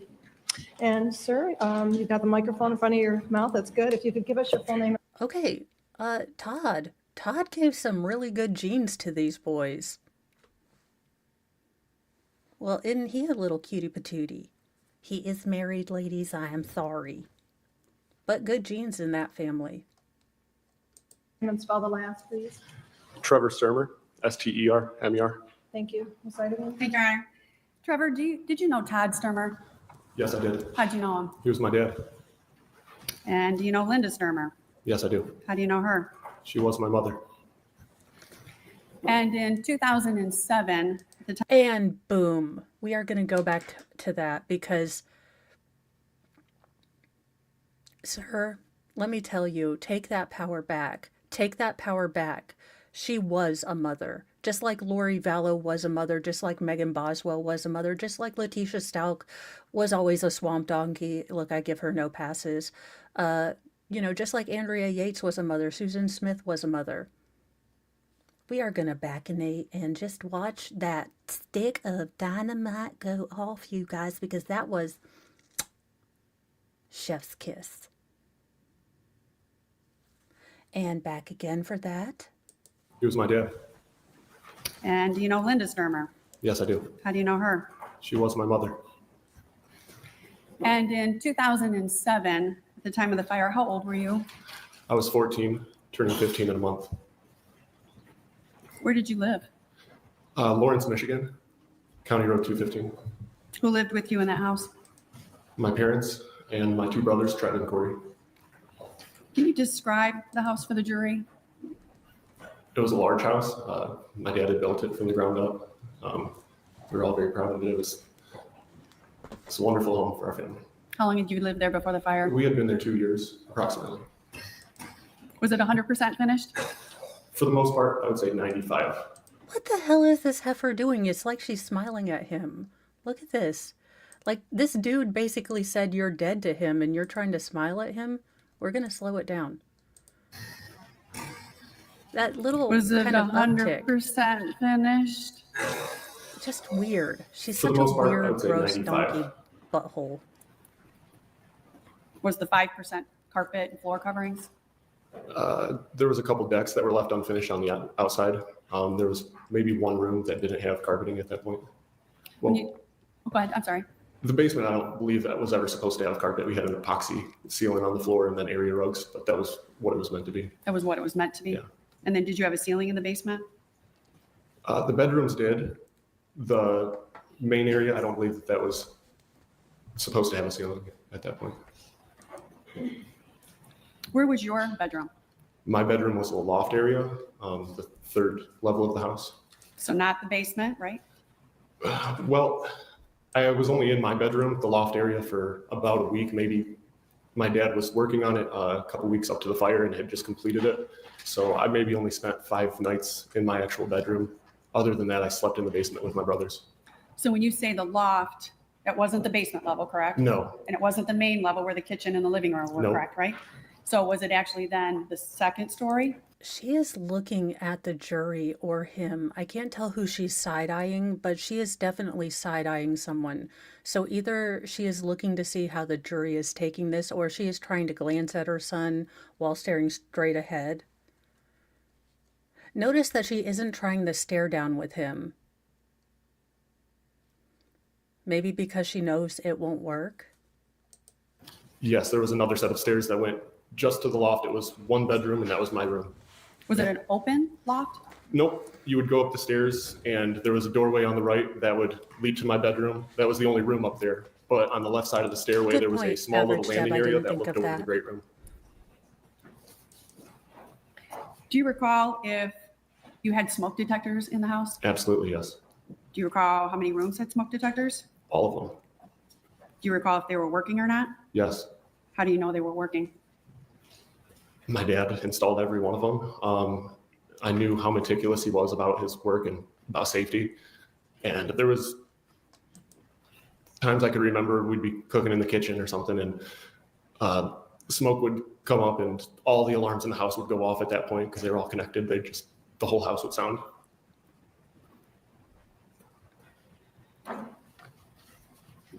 Do you remember the night before the fire? Yes, I do. And what do you remember about the night before the fire? Sometime in the evening, maybe 7 o'clock, an argument broke out between my parents. It was a really heated argument.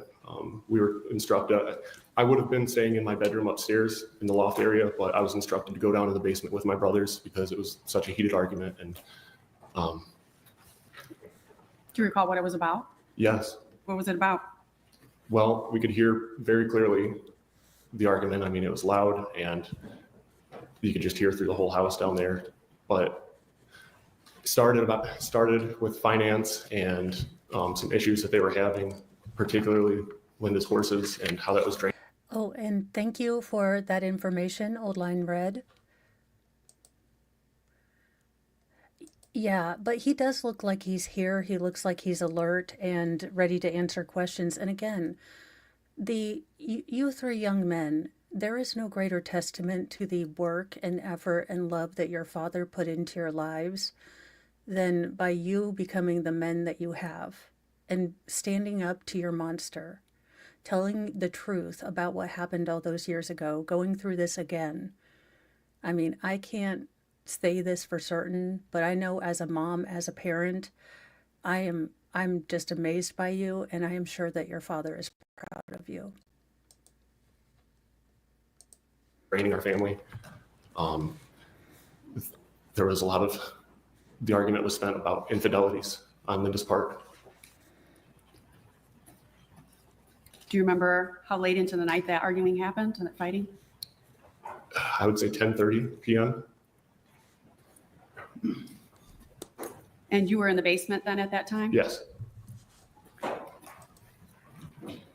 Did Linda come down into the basement that night? She may have come down and just said goodnight, but didn't spend any significant time down there if she had.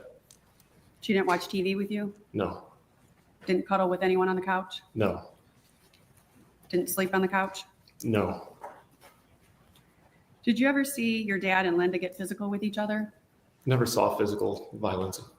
Ever see any injuries on Linda? No.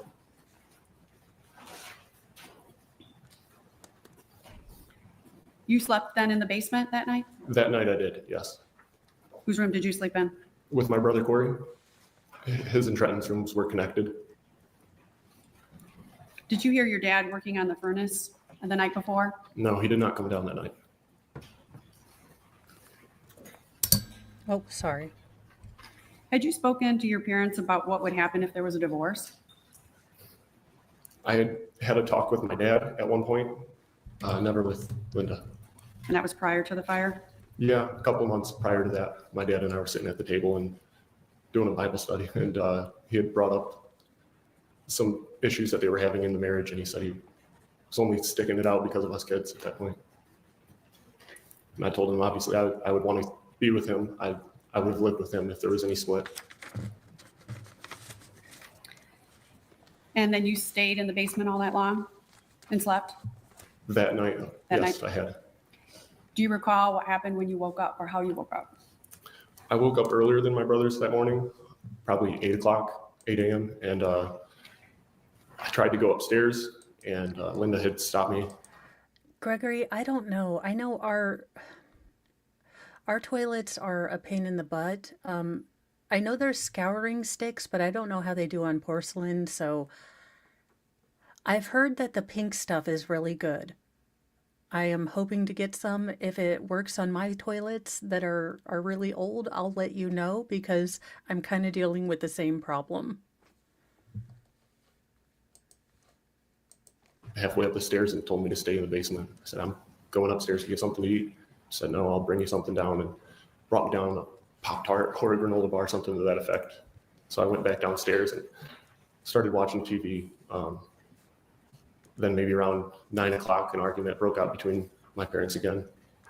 And you heard that argument? I did, yes. And you were still in the basement? Yes. At some point, did Linda come down? She did, yes. And what happened when she came down? Well, I had attempted to go upstairs again, and she met me at the bottom of the stairs that time and said, she called us boys together, said that we were going to be going up to Portage to go to the mall that day, and she needed us out of the house. She said that we had to go watch a movie. I told her I did not want to go that day, and she insisted. You told her you did not want to go? I did not want to go. She tell you why she wanted you to go to the movie? She said that her and my dad might continue to argue, and she didn't want us to hear that. She give you any money? She gave my oldest brother, Corey, $20. Well, Lexi, I was worried that it would damage the porcelain. Besides, if anyone's going to clean grody toilets, it's going to be the boy. The boys that can't aim, especially the youngest, most feral, that decided to try the 0 hands, 0 eyes challenge, where he just basically closed his eyes and didn't aim. It was ugly. Very ugly. So what did you do after she told you to go to the movies? Or the mall, excuse me, the mall. It was probably 10:30. She came down and instructed us that we'd be going to the movies. We spent a little bit of time getting ready, my brothers and I, and around 11 a.m., we made our way upstairs, guided by Linda. And once we got to the top of the stairs, she was telling us to remain silent, don't disturb your dad. So we got to the top of the stairs, and the front entryway would have been on our right, going up the stairs, going out of the house. My dad was to the left. I tried to push my way to the left and go say goodbye to him that morning, because he would have wanted to know where we were going if we were leaving the house. She positioned herself in front of me, said, no, don't disturb him. He's sleeping right now. And I could see him there on the couch. So You saw him in the living room? yes, I did. Did you see his face? Yes, Was he awake or was he sleeping? he was sleeping or incapacitated. He didn't have his eyes open. No, he did not. Did I move or strike, Your Honor? Speculating. Response? I think I asked him, what do you saw? I'll allow the question and the answer. It's responsive somewhat to the question. So you didn't talk to him? Linda, it doesn't seem like your sons really like you. Who'd have thunk? Before you left. No, I did not talk to him. And you said Linda physically pushed you away from the living room? She positioned herself in between me and the living room at that point and put her hands up, told me, no, you guys need to get out of the house. And she said, was very panicked and said, don't disturb your dad, he's sleeping, be quiet. So at that point, The last two boys, so hippie Jesus and this young man are Linda's biological sons. And then the gentleman who testified on day 6 was the nephew that they raised as their own. So they had 3 children. Yeah, except he's 9 and he just thought it would be a cool challenge. So I just need him to stop thinking he's a YouTuber. And I went to the front entryway, proceeded to put my shoes on as my brothers were there as well. And the room circled back around from that entryway, kind of horseshoed around to the living room. After I put my shoes on, I again tried to go the opposite way to go see my dad, because it was just entirely uncommon that I would leave the house without seeing him, saying goodbye to him. And she ran in front of me at that point as well from the other direction and stopped me and said, "No, you need to go." So you said it was highly uncommon. What was common before you left the house? We always told our dad where we were going. We'd give him a hug and a kiss goodbye and tell him when we would be back.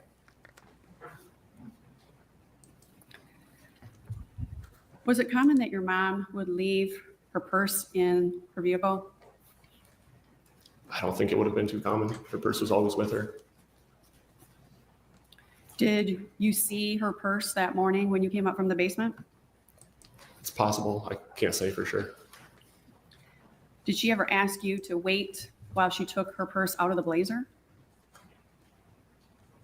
No, Did she come out to the blazer with you as you were leaving? I don't believe so. Did you ever see Linda or did you know if Linda had more than one cell phone? She had a second cell phone. Did you see the second cell phone? Yes. How did you know she had a second cell phone? The second phone had been around for several months prior to the fire. It originated as a business phone. My dad was aware of it at one point. They had a business, we had a large truck, and they would haul trailers and RVs out west to various states, and that was a business practice for them. That was a road phone, or it started that way. 3 months before the fire, my dad instructed her to deactivate the phone. There was no need for it. They were no longer doing that business venture, and she told him that she had deactivated it. Was there a time that you saw your dad answer the second phone? I don't recall seeing him answer it, but I do recall him being made aware of her still in possession of that second cell phone. Do you ever recall any arguments about that cell phone? Yes, I do. What were those arguments about? That was the night before the fire. You'd hear him yelling about her still having the second phone in her possession and a bill that she had concealed from him indicating it was still in use. Do you recall what vehicle you took then to the movies or to the mall? We took the Chevy Blazer. Who usually drove that? That was Linda's vehicle at the time. My brother Corey was driving that morning. Do you recall if you had a full tank of gas? No, it would be highly unlikely that we had a full tank of gas. Why would it be highly unlikely? We never had full tanks of gas in our house. Do you remember how you got the keys? I don't recall. So did you go to the movies or did you go to the mall? We went to the mall first after doing some shopping and some returns that we had from Christmas items. We went to the food court, had a meal there. My brothers and I were discussing some of the divorce talk and how we would proceed as far as where we would live and what that would look like for our lives. And after we had eaten, we made our way over to the movie theater. What happened when you were watching the movie? About maybe a third of the way through the movie, I had received a call from a good friend of ours named Steven. What did you do when you got that call? He was very panicked when I answered. You could hear in his voice a high level of stress, and he said that your house is on fire. You need to come home right now. And at that point, I didn't ask him if he was joking around or if he meant it. I could just tell he was serious by the tone in his voice. And I stood up and grabbed my brothers and said, "We need to get out of here right now." And took him a minute, but I just grabbed him by the arm and said, "We need to go home right now." Did you go back? Oh, Jim, I'm sorry. My ex had a cell phone, and when my 10-year-old son said I'm telling dad, she bought him and my 15-year-old one to keep them quiet, just saying. Well, I'm sorry about that. That is terrible, terrible.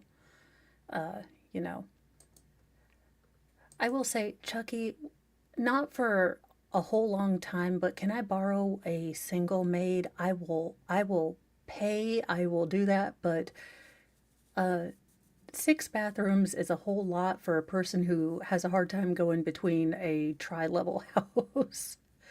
And I'm not complaining because goodness gracious, you know, blessings upon blessings with a bunch of people in the house. It's nice to have all the bathrooms, but I would basically need to do nonstop cleaning to keep up with this family. So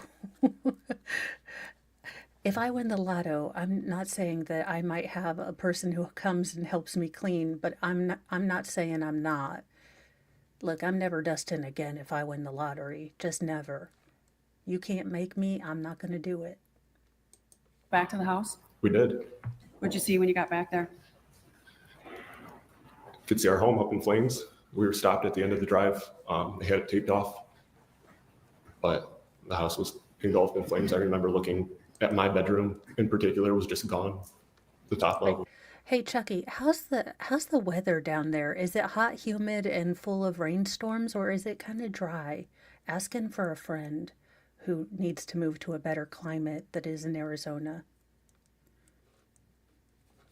Oh crud. Oh, I have no idea why my computer did. Not looking at houses for sale. Internationally. It was just gone. Were you able to go up to the house? No, they stopped us at the end of the driveway. Very Do tempted. you recall where you Chucky. went? They put us in the back of a cop car, and maybe 5 minutes after that, we drove over to a friend's house of mine, Mr. Masali. They were just our neighbors, and we drove there and waited most of the evening for any details. Did Linda come then to Mr. Masali's house? Much later. Do you remember where you stayed that night? We stayed at my grandma Sandy's house, or apartment. Did Linda stay there too? She did. Did you talk to Linda that night? Hardly. I seem to do better in the summer, so warm and dry is kind of my thing, but I would, if possible, like mountains somewhere. I know, you know, if Arizona turns out to be the state that is the best, I will suck it up and try to like it. What do you call Arizonans? Arizonians? Arizonders? Arrows? Because I don't know if I can, what's the nickname for Arizonians? Arizonites? I don't believe so. Did you talk to Grandma Sandy that night? Yes, I did. Do you recall where Linda was? Us 3 boys would. Dang it all to heck. Lexi says, Mo, my mom has CRPS in her right shoulder and arm. She hired someone specifically to do bathrooms, dust, and vacuum. It was an hour a week at $200 a month. You know, that's not bad. I will say that one of the hardest parts of not being able to do as much is seeing, again, my house doesn't look anything like Hoarders. It's not terrible, but I notice things like the walls or the baseboards or, you know, little things that I was able to do and scrub and really get into things. And now you learn to be okay at a different level. But I mean, I wouldn't say no to a cleaning lady to either. That being said, I would help and ask for tips because, honest to goodness, sometimes I am not a domestic goddess. I'm more like a chaos demon that tries her best. Like, think she-devil. Would have been out in her living area. She had a pull-out couch, and Linda was staying in my grandma's room. my grandma may have pulled up some blankets on the floor there, and I remember my grandma being awake still, and everyone else was asleep, and I saw her go sit down and just start crying, and I went and sat with her. You saw who? My cry? grandma. And you were out with her on that pull-out couch? No, she went and sat down on the kitchen floor, and I couldn't sleep, obviously, that night. I think everyone else was asleep, but I just watched her for a little bit, and then after seeing her cry, I just walked up and sat with her on the kitchen floor.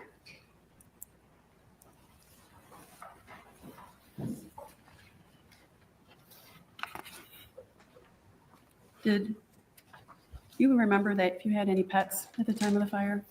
We had 2 dogs. Did you have a cat? No, we had no cats in that house. Was it common at your home to have gas cans out in the wintertime? Depends where you would say out. There were specific areas on our home that gas cans would have been stored. Where was that? There was a large semi-trailer that we had built lean-tos off of, and there was a horse stalls on one side of that lean-to and an area where my dad would keep his tractor and various other tools and stuff. And the gas cans would be there? There would have been 2 5-gallon gas cans right near the tractor area. Would it have been common to have 1-gallon gas cans in the yard? No, that would have not been common. Would it have been common to have a 1-gallon gas can in the front yard? No, Did you have a snow blower? no, we never had a snowblower. Any reason in January you would have known to have a gas can in the front yard? I'm asking if he knows. Overruled. There would be no reason I could think that we'd have a gas can in the front yard. What was the size of that tractor? It was a very large tractor. And where was that stored? It was kept under the overhang. The same overhang you discussed then in the backyard? It wasn't necessarily in the backyard. It was off to the south of the house, maybe 150 feet away from the house. Did Linda or your dad ever ask you to move any framed school pictures into the shed before the fire? No, not that I recall. Do you recall where pictures would have been stored in the house if they weren't on the walls? Likely under the basement stairs. There was a little storage area down there.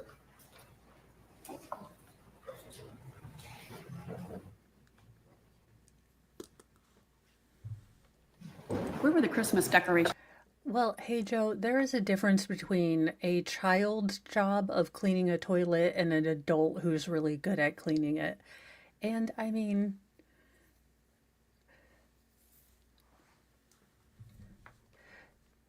yeah, Linda Lou, we're looking at that. Actually, things might be changing and Mr. Moe might be going back to school. So he would essentially take over some of those things and I would take over a couple of, different things. So but thank you for those suggestions. I will say I've struggled with even the possibility of having someone come in because it was one of those pride things and one of those stubborn mule-headed things that I've really had to come to terms with, that I'm not going to be able to, no matter how I slice it or dice it and try to do just 5 things, I'm not going to be able to keep up with the house the way I used to. Oh, actually, no, I just have you and Kaiser come over to hang out with Mr. Moe. He needs some guy friends. I'm trying to think of some nice things I can do for Mr. Moe. He's had a bit of a crap, year. So I have some ideas. Now, none of them involve wigs, which is sad. But, different things too. Again, if you do have chronic pain in your life, sometimes it's really easy for us to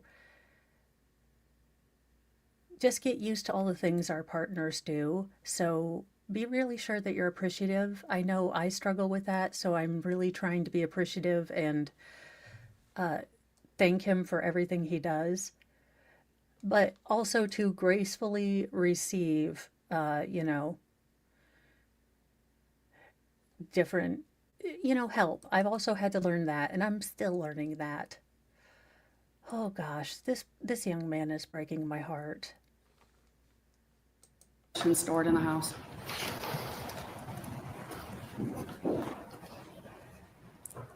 I'm not sure if we kept them in the house. They may have been brought out to the trailer I mentioned with the overhang. We used I have been wondering about the cat. I wonder if Linda said something about a cat, and that's kind of I don't understand the origin of the cat story, other than maybe Linda had said something about a cat at one point, and maybe the boys, when they were talking, backed up a story about. I don't know what the cat. I don't understand the cat testimony. that as a storage unit, basically. If they were in the house, I don't recall. Before the fire, let's even just say the months before the fire, do you recall your father working on the furnace? Within a month of the fire, probably yes. Okay. And how about the night or the day before the fire? He had not done any work on the furnace in those nights.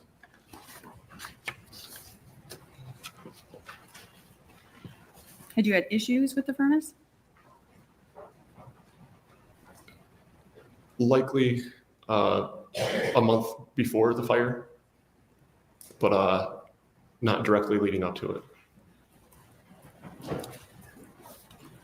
Do you know what issues, or did you have any knowledge, any personal knowledge of that? I couldn't say what was actually happening, but it wasn't turning on at one point, and my dad would have done a repair to mend that. Did you ever have problems getting down your driveway out to the road, the main road? No, it was a gravel driveway and very flat. We would have made our way fine. Did you ever go down with vehicles in from the side yard into the backyard? In the drier months, it was common. In dry conditions, it was common for us to drive around to the basement. But there was a couple incidents leading up to the fire where it was wet conditions, and we had a couple vehicles get stuck down there. And my dad told us, "Don't drive any more vehicles down there. I'm not getting the tractor out to pull them out." So it was known, if it was wet, you don't drive down there. So on a rainy day Go in cut that January, grass. it would be uncommon for someone to drive down there? Very uncommon. We would have been in trouble. Did Linda tell you what happened after the fire? Bits and pieces. What did she tell you? She had initially told us that she was doing laundry in the basement and she heard screams from upstairs, that she made her way upstairs and cracked open the door and saw just smoke and fire, and closed the door and ran back down the stairs and out the basement. Did she ever tell you anything different from that? It changed. Little parts would change depending on the date. Many times the door that she exited out would vary. And if I questioned her about it, usually she would just break down in tears, and I would drop the questioning at that point. She never really wanted to open up and talk about it, and I guess I felt sympathy in that regard, and I didn't want to hash it out with her, though I wanted clarity on that because it didn't make sense to me. She ever get mad at you for asking about the differences? Yes, And what happened during those occasions? same thing. She would get hysterical and start crying, and until I stopped questioning. And if you accused her of saying something different, then she would get angry and almost violent with us, especially with my younger brother, Trenton. Your younger brother, Trenton? Yes. What did you see? Trenton would make very direct accusations at her, and she would either hit him herself, or I'll never forget, she had told me, "Trevor, if you hear him making those accusations, I want you to silence him. You hit him, you do what it takes, you silence him. Don't let him say those things." And that was very uncommon because I was bigger than my younger brother, and if we had fought in the past, I would be reprimanded for it. So it was generally, I was told to protect Trenton, And never would any of my parents told me to actually harm him intentionally. And that's why it stuck out in your head? Yeah, very clearly. Did Linda ever tell you what to say before the insurance depositions or before you spoke about what happened? Yes. And what did she tell you to say? There were three things in particular that she wanted us to be on the same page about. She wanted us to downplay how severe the fight that night of the fire was. She didn't want us to really detail how severe that fight was. And it was severe. That was the most heated argument I'd heard from my parents. Second, she didn't want us discussing any talks of divorce to the insurance agent. And the most important one, she wanted us, if we were asked how we thought the fire started, she told us, say it was a chimney fire. And she told you those things? Yes. Did she tell you what to say before any court hearings? Not that I recall. We weren't very Wow, close. for someone leading who's up to the court crying, hearing. Linda, you sure are able to have a little confab with your lawyer. Cry, cry, cry, cry, cry. Did she cry. tell you what to say before any court hearings? Oh, Linda, that chrome is not you. Ew, ew. That metallic is yucky on your nails. Not that I recall. We weren't very close leading up to the court hearing. I'm sorry, what was that? We weren't very close leading up to any court hearings. So when you say you weren't very close, do you mean relationship-wise? Yes. We had lived with her 2 years after the fire. The only information we would get was from her. We were very isolated and naive to a lot of the things that were going on. But as details started to emerge, we distanced ourselves from her.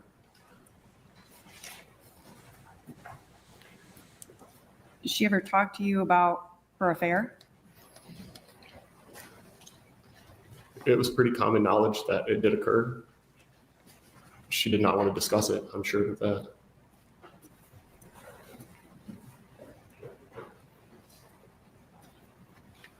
Were you aware of an item that Linda described as a duck boat on your property?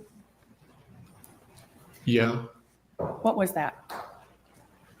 my dad had a small plastic boat, maybe 6 feet long.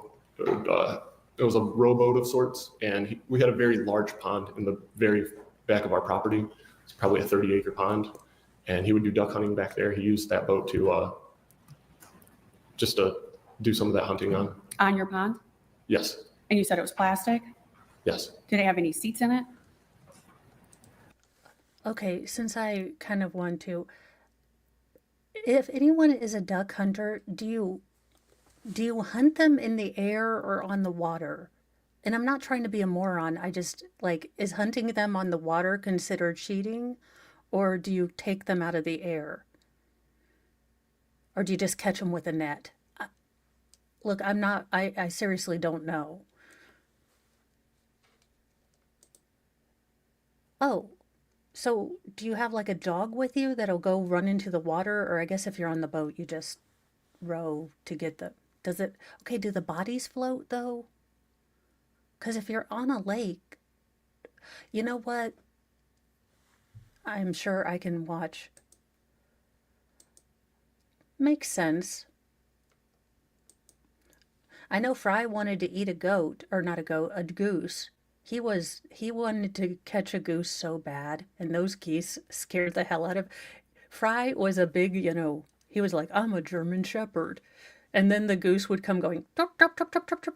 And he was like, hi, hi, hi. God love him. Fry was a dork. He wasn't very smart, but he was my not very smart puppers. It had one seat, one removable seat, I believe. Did it have an engine on it? No, Ever have an engine on it? no, And you said it was made out of plastic. as I recall, yes. Do you recall what color it was? Yes, What color was it? probably mostly black and green. My dad had let me spray paint it at one point. He let you spray paint it? Yeah. supposed to be camouflage. I did my best. You tried to make it camouflage? Yes. Didn't turn out very well? He's gonna break my heart. Like, I don't generally think I have one because it's, covered in dark humor, but he is hurting like that little bit of heart that I still have left. Because that he probably thought that, he had done a great job and he was probably so proud of himself that, his dad had let him do this. And obviously, I mean, he's a teenage boy playing with spray paint. So, I mean, the trifecta of awesomeness, I keep that memory close to your heart. And Old Line Red, and you guys, thank you for answering my question about duck hunting. I love learning new things. And Old Line Red said the dogs retrieve them when they fall into the water. Maryland has a huge waterfowl festival, and they do retriever demonstrations. Fry would have probably not been very good at that. He was really good at tipping over the trash can. He was an expert trash archaeologist. I guess not. I had fun doing it though. Were you dependent upon Linda for finances when you were talking to insurance agents and when you were testifying? Yeah. Because she was your only- Yes, we were very much dependent. Did she ever tell you what would happen if you didn't say those things that you told the jury? She said it was important that we do well at the deposition, but if they denied our claim that we wouldn't have anything, that we couldn't rebuild anything, and we wouldn't have a home. I have no further questions, Your Honor. Mr. Mueller?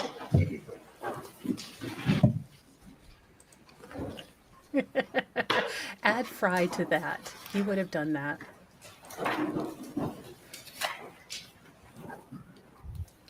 Good morning, Mr. Stermer. Good morning. I just spoke to your brother a little while ago.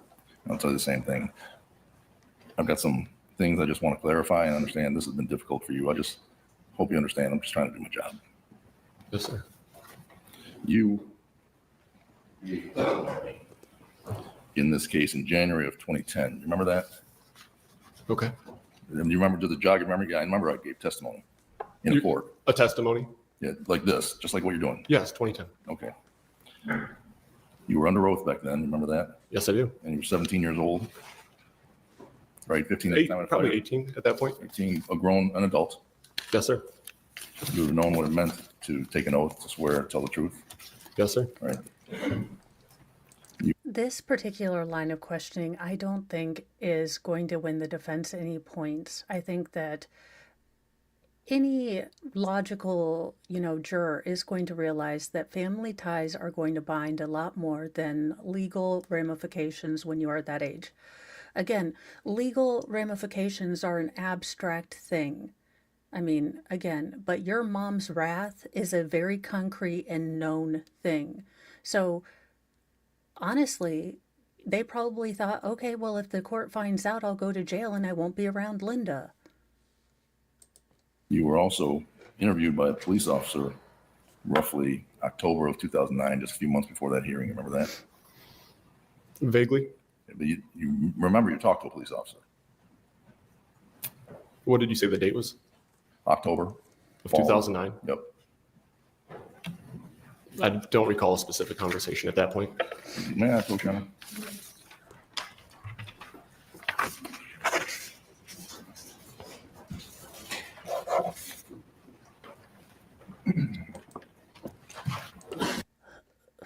Who's the Better Business Bureau?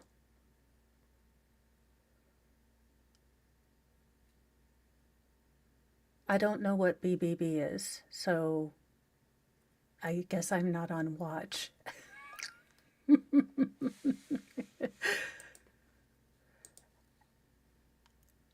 I think had this particular attorney not been a absolute jackbutt, and it is absolutely infuriating.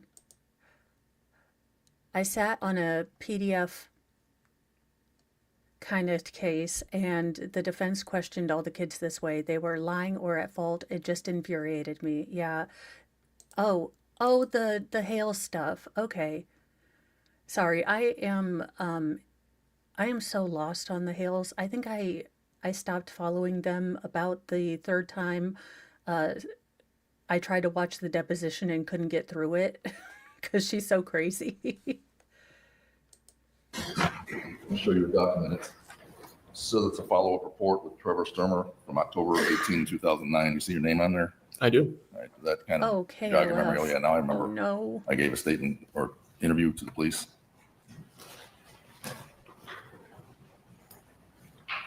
Okay. Does it? Okay, I don't know. Does it jog your memory? I remember now, yeah. In the fall, I gave an interview. I don't recall that specific conversation, but it's likely that I would have. Okay. And then also, while you were still 15, or maybe, when's your birthday? February. So you would have been 16. You gave a test statement under oath to a lawyer for the insurance company. Remember that? You just talked about that. I think I would have been 15 at that time. Would you agree with me, sir, that in general, your memory is better now or better 15 years ago than it is now? My memory is very clear now. Would it also be fair that you don't really like your mom too much? That would be fair. Would it be even more fair that you really dislike your mom a lot? Dislike's not the word I would use. If we use the word, it's a strong word, you hate your mom? I don't hold hate in my heart. I'm horrified. I was horrified by my mother.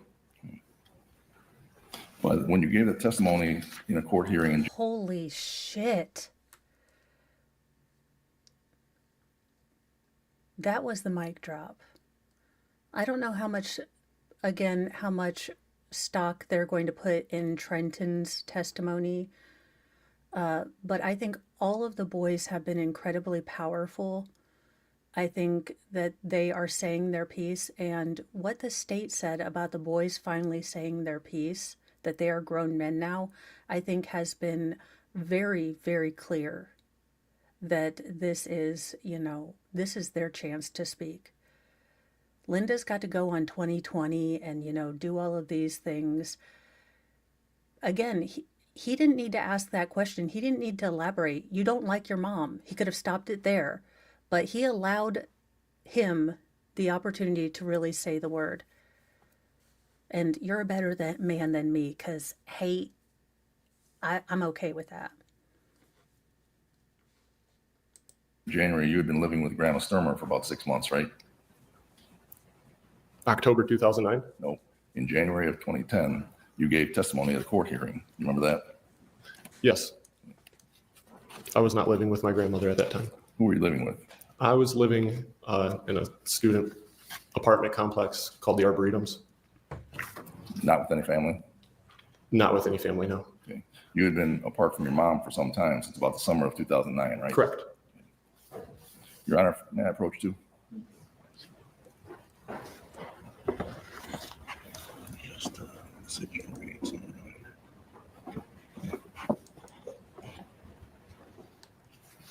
The document I just gave you, does that jog your memory? Yep, it was January 2010. I gave testimony at court hearing. That sounds accurate as far as the testimony at that And when time. you were under oath, then you swore to tell the truth, and you did tell the truth, right? Yes, sir. When you told Oh my gosh, they just played Kyle's mom's a bee and they switched the word to Linda is a bee, and he was like, must hate mother, must hate. It was the South Park. It was South Park. Okay, Old Line Red said, I'm a snoob. Trevor is a deacon at his church, has 4 gorgeous kids and a lovely wife. Way to miss out on all of that, Linda. Oh, that's so good. I'm so glad. Again, the greatest legacy that, his father could leave is his sons having a good life. His sons, unfortunately having to go through this, but coming out, becoming, absolute warriors and survivors, not victims of Linda, survivors of Linda. There's a difference. Well, when you talked to the police officer, did you tell him the truth too? And he was trying to find out what happened. Yes, You would have known it's important to tell the officer the truth. correct. I want Linda to talk to has you just a melted little bit. into her You talked about the chair. furnace. The furnace would shut off every now and then, right? I wouldn't say it would shut off every now and then. There had been an issue in the past, and my dad had resolved that. May I approach, Your Honor? And thank you, Outline Red, for sharing that, because goodness, it's good to know that these You see young that first men page where it says September 6, 2007? are doing good things. Yes, I do. And there's a man named Mr. Willison from the insurance company. He was asking me questions under oath. See that? Yes. I want to turn your attention to page 16.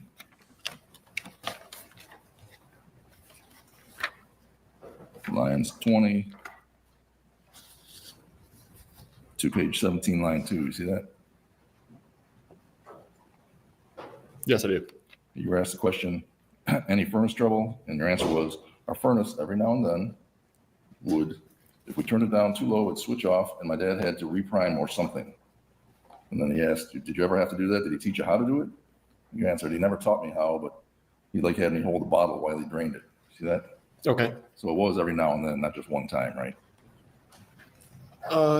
I suppose it could have happened more than once. And in terms of gas cans that you said, it would be very uncommon to see a gas can in the front yard. You remember that? Yes. Like I said, let me try to get a picture of what you had in the property. It's a farm. You have a big tractor, you said, right? Yes, there was a large tractor. Big tractor, you had riding mowers. That would function? No. Did you have push mowers? No, Didn't have push mowers? not that I recall. If I turn to the same document on page 18,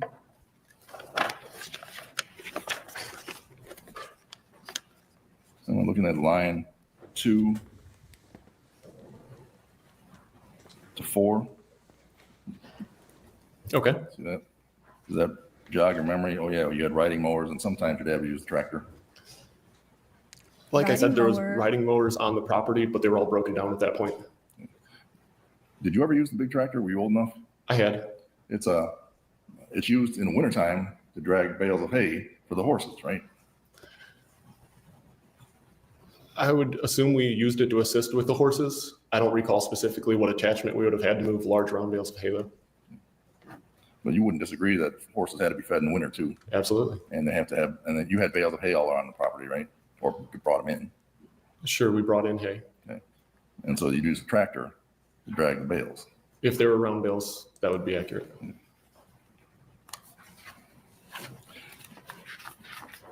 You testified it's completely uncommon, or did you say it would be unheard of to have gas cans in the front? I believe it would be very uncommon. I want to turn your attention to that stapled piece right there. Yep. This was testimony you gave under oath in January of 2010. You swore to tell the truth just like you did now, right? Yes, sir. And you told us you did tell the truth because you were under oath and you know what that means. Yes. I want to turn your attention to page 113.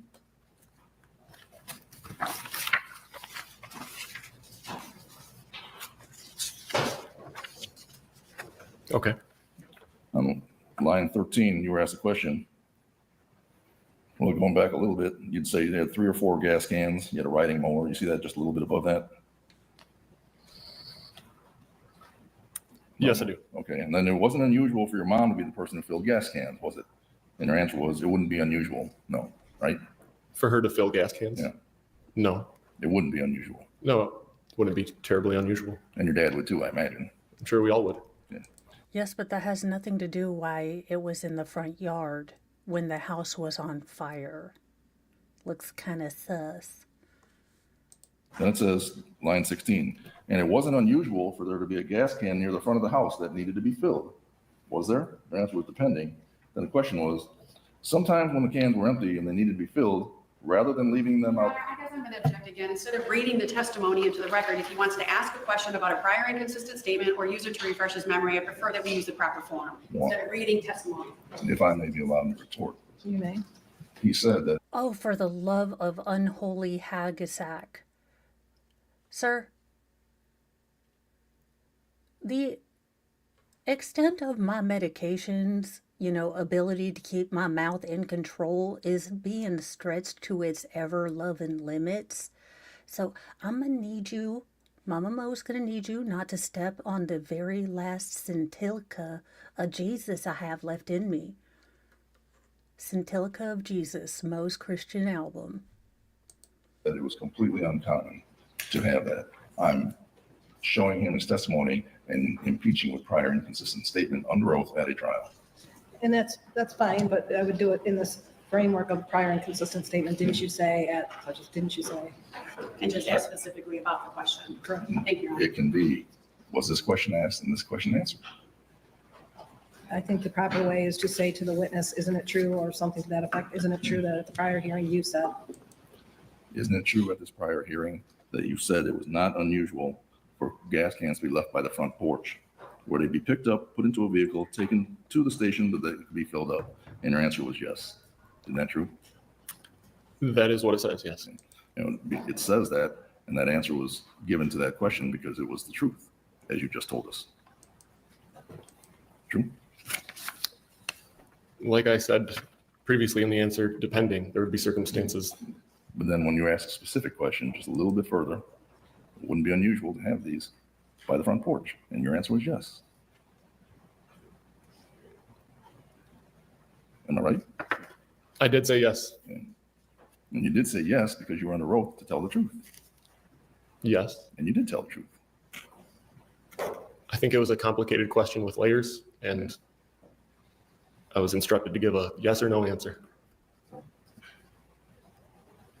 Well, I don't want to belabor the point, but it was just so that gas cans could be picked up, put into a vehicle, taken to the station. No, you do want to belabor the point. That's why you're being a pedantic asshole.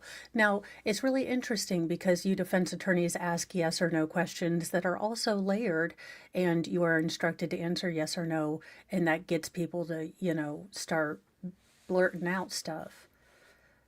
That being said, sir, it is too far into Lent for you to be testing the, Savior, the saved by the blood in me, okay? Station so that they could be filled up, right? You weren't told to answer yes or no. Correct. Okay. Now, your dad, he worked obviously around the farm too, right?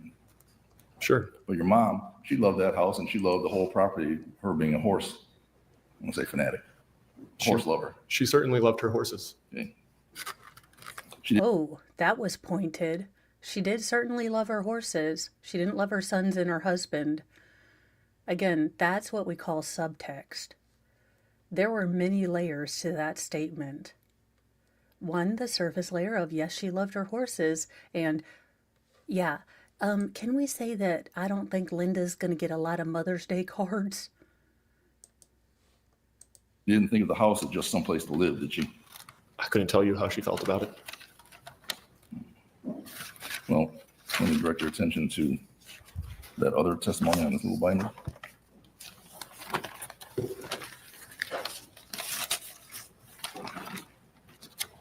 And turn to page 27.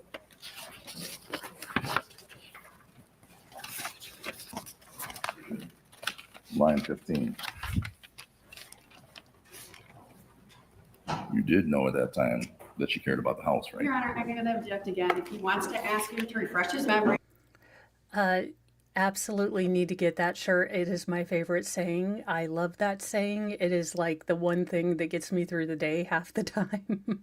Or listening to these criminals that have found Jesus. Like I have accepted responsibility for my actions. Yeah. That's a shirt I keep in mind every time I listen to sentencing. He was a choir boy that just happened to stabulate 17 people. He's a good boy. Or he wants to ask about a prior inconsistent statement instead of reading testimony, and I prefer he follow the proper procedure. Your Honor.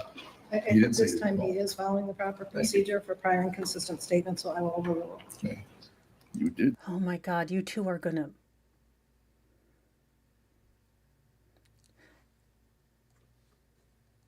I done tried to warn y'all. I tried to warn you. The judge is gonna turn this trial around and not let us get frosties. Oh my gosh, I love that. I would have saved that. There was this one Pink Floyd like baseball kind of style shirt. And I had a friend who I had kept it for years. And I had a friend who maybe thought they were helping me move on by going through and removing a lot of the stuff that I'd saved from my house when I was in the hospital after having my third daughter. And I really wish I had that shirt back. Yeah, she looks wrecked. That being said, I don't think it came from a hateful place or anything like that, so I never, let her know I was that upset about it. But in hindsight, I think I would have rather wanted a little bit more control over when those things left. Oh, JKD Bug, oh no. I hope everyone's okay.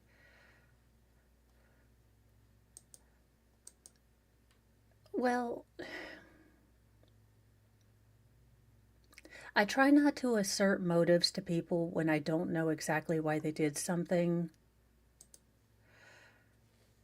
So I think it came from a genuine wanting to help place. It just maybe didn't turn out to be the nicest, or in hindsight, in retrospect, I wish I would have been able to make some of those choices myself.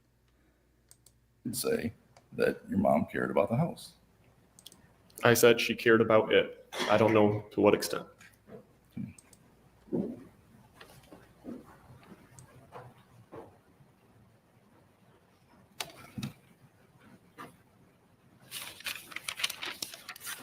The construction of the house, there was actually a fair amount of unfinished stuff, as you've called it before, At what point? close to the time of the fire. Like I said, I believe it to be about 95% completed. The decking on the outside was not completed though. Well, you said there was no ceiling in the basement, right? Right. So that would have been exposed beams, floor joists. I believe there was not a ceiling in that room at that point. I can't recall. Most Well, people let's go don't to your statement in that. So Mr. Moe put in a drop ceiling on our office in the basement, but everywhere else we just kept the beams exposed. Again, especially right up until we move or until we sell the house. I mean, he's doing a lot of construction stuff and needs to have access to wiring. So yes, we will eventually put in a drop ceiling, but a lot of basements don't even have that. They just have the exposed stuff. It's just, I mean, and they're still considered finished. It's a basement. I mean, what do you want? Sure. When you gave that in September 7, about 8 months after the fire. Can you direct me to a page? Yep, I'm going to turn your attention to page 25 at the end.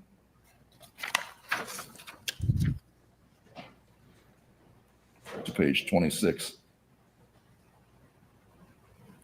line 7. You said 26, line 7? Yes.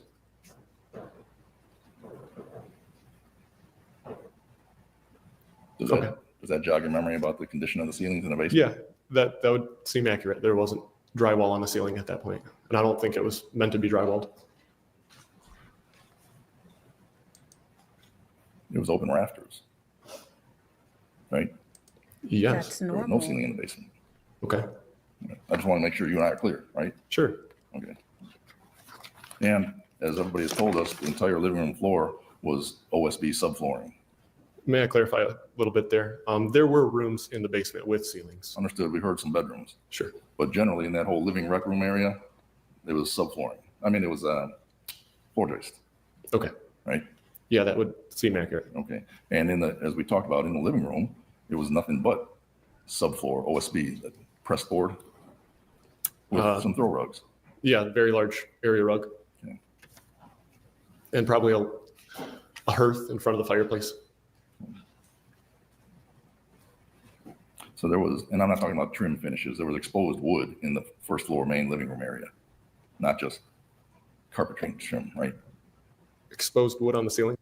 Carpet can burn just as well as wood can. Now, the one thing that has really intrigued me about this, especially with the front room getting so much damage, there was testimony earlier in the trial that there was use of a kerosene furnace on the main level in that living room area to try to heat the house when they were working on it.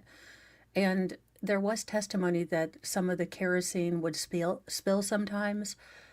So I didn't know if that would also contribute to how utterly destroyed that room was.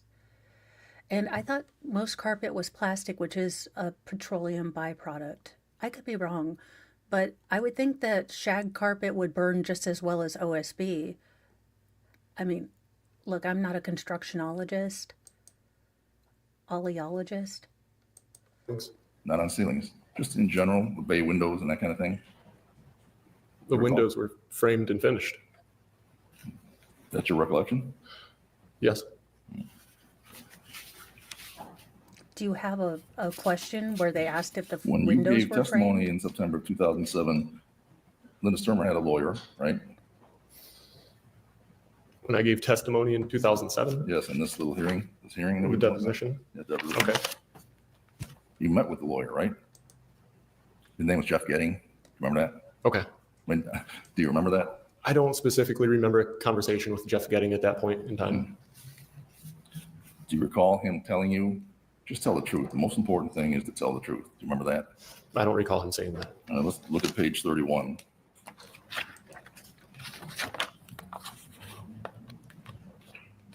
At toward the bottom, line 23. You let me know when you're there. Again, who is Lawyer Getty? Lawyer Getty is going to go home. He is going to have to live with Linda. So even if the lawyer says it's a crime, you're going to go to federal prison, it's still more scary if you are in a situation where you are going home with Linda to cross Linda.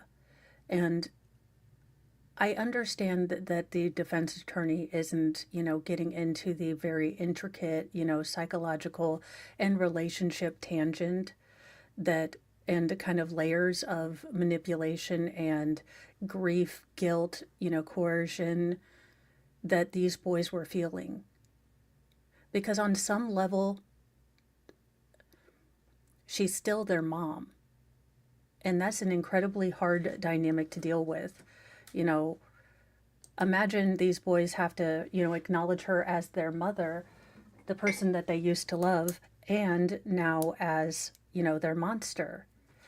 And thank you so much, Sticky Widget, for gifting 5 memberships to the Church of Mo. And those went to Deborah Mellinger, Justin Smith, Red Torch, Tim Walters, 68, and Kelly Waller. Congratulations. Welcome to the Church of Mo. We have dark chocolate, salty humor, salty language, and we just ask that you keep your audio assault weapons that are plastic recorders handed out to every 4th grader to hurt their parents' soul, and patchouli oil at a minimum in the Church of Mo. That is all. We only have 3 commandments. Don't be a dick. Those are kind of our commandments. Let's get back into this so I can write those out. Reading it now. Okay.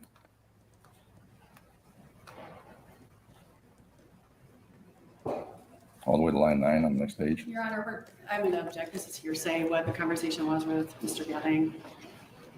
1, it's not offered for the truth. It was directive. And he's already testified. I'm just asking to refresh his memory. I'm asking if you now remembered anything. I'm going to sustain that objection on hearsay. Let me ask you. Regardless of what Mr. Getting said, you knew enough to tell the truth at that age. As I said for the deposition, there was a few things that she wanted us to be on the same page about. So you would have intentionally lied under oath? Yes. I wouldn't say that, no. Yes, I would have said yes. Yes, I would. I would have been more scared of Linda than I I was want of to the talk to you lawyer. about the January 7th that morning. You got up around 11 o'clock, 10 or 11 o'clock in the morning? No, I was up earlier that morning. Let me show you. Did I give you a statement? Oh, I did, right, from the police report. The one that we talked about you gave to the police? Okay, is that the 2009? Yep, October. Michigan, Kalamazoo.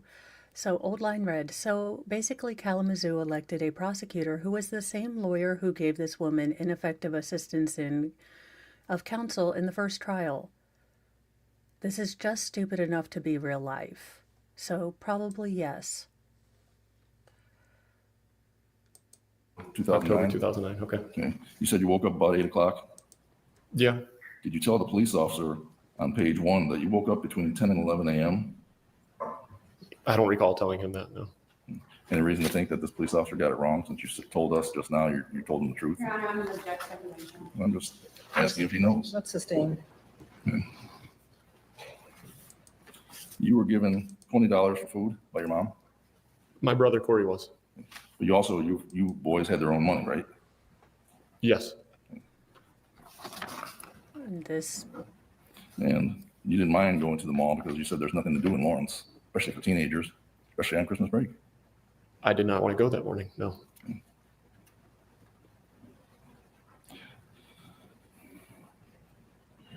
There was nothing super secret about your mom having you kids go to the mall that morning, was there? I think it was meant to be secretive, yes. Well, let's look at this hearing again. At page 19. Let me know when you're there. Is this the hearing or the deposition? This is that one in the binder, the deposition. Okay. Page 19. Yep.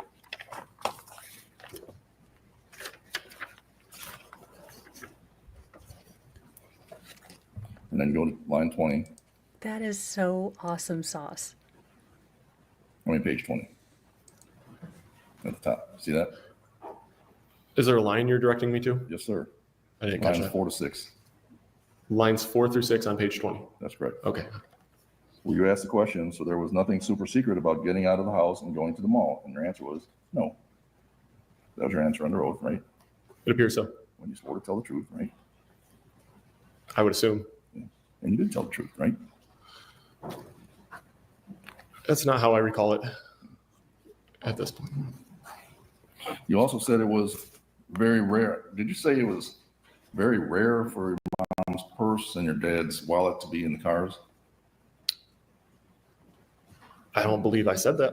Today. You just this morning.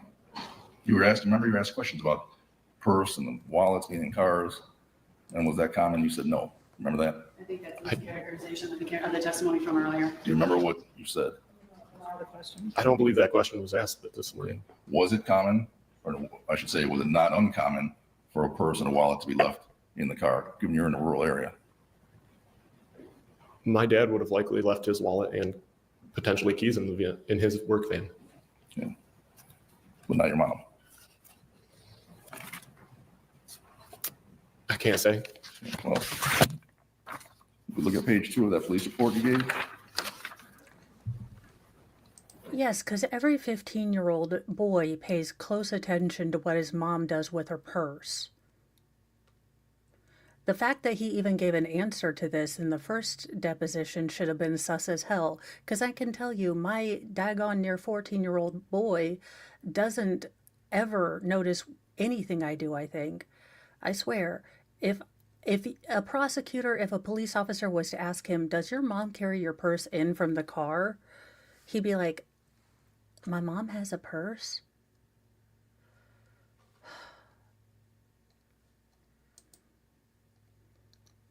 Yeah, he really, I don't know what he thinks he's proving with this. I don't think that this is an effective strategy. I get what he is trying to show, that, again, the jury is going to have to take into account that these boys obviously have a great deal of, rightfully so, anger and trauma towards this woman. So I'm sure that will weigh into how they take their testimony.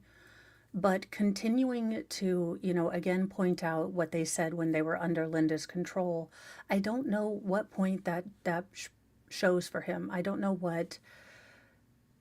what they get out of that other than looking again a bit like a bully, a bit, completely disregarding the very real fact that they were younger, they were under Linda's control, and these things are a reality. So I don't know that I would continue to keep, again, bringing this up and then giving them a chance to drop some of these big, mic drops.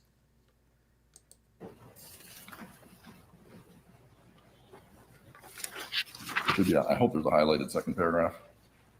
Is there? There appears to be. Okay. And in that paragraph, you told the police officer that it was not uncommon for his parents to leave their wallet or their purse in vehicles outside. Remember that? That is what said this. And you told us you would have told the truth. True? True. Because he's a police officer trying to do his job, right? I would assume so.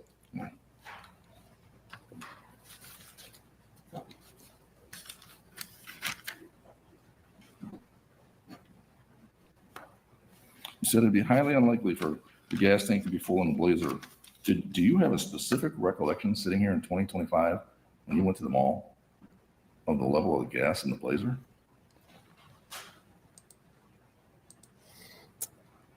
My older brother was driving that morning, but it would have been very strange to see a full tank of gas. It certainly wasn't completely impossible, right? Nearly. You were the front seat passenger, right? At least. Okay. I don't recall on the way there. Your mom had told you on the way out, just come back when you're done from the mall, right? No, she did not. Okay. Well, what did she tell you? She had instructed us that we were to go to the mall and that we had to go see a movie after the mall. Okay. I didn't want to see the movie. I had already seen the movie. Understood.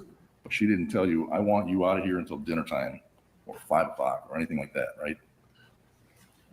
She wanted us gone at minimum 4 hours. Can we turn to that binder?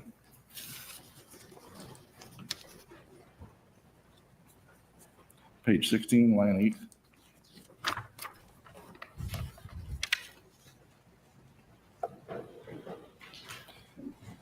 And you were asked the question, was there any discussion with your mom about when you needed the Blazer back or how she'd come to get it or anything like that?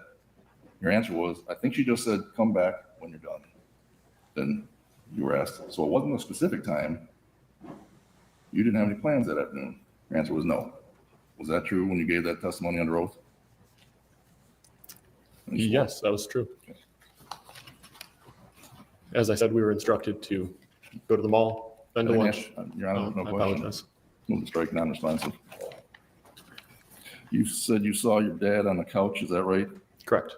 And then you said he was sleeping, and I think you added something, right? What did I add? Well, he was sleeping as far as you knew, right? Yes. Okay, like usual. Or Right? 'Cause incapacitated. they always slept on the couch. Take I can't- naps. It wasn't common. He could have taken naps on the couch. It was not common? I don't recall. Okay, can we go to page Sure thing. 14 on this? What page? 14, sir? Sure.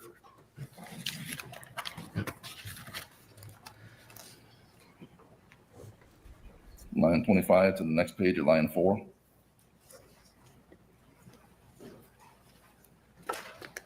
All the way to 15, yeah, line 15, line 4. You see that?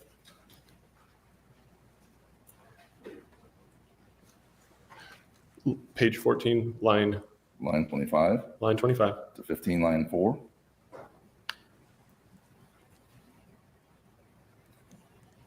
Okay. He was like laying on the couch, taking a nap like usual. True? Yep. And you didn't know what he was wearing, and you didn't really know where he was sitting, right? I know where he was laying, yes. Okay. But you didn't know what he was wearing because you were getting kind of rushed out of the house. Fair? I did not see what he was wearing. You asked some questions about domestic violence. You know, the mom hit dad, the dad hit mom. You remember that When was I asked? this morning?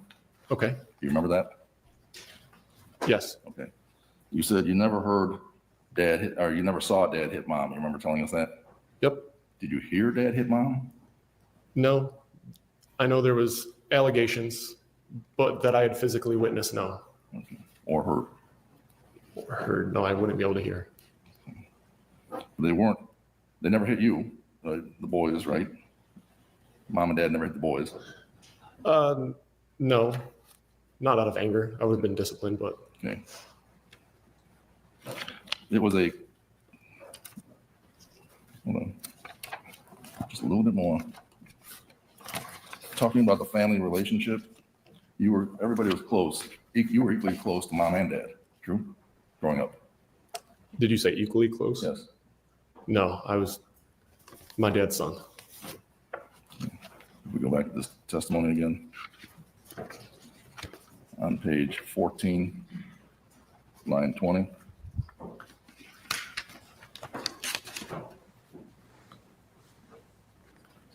Okay.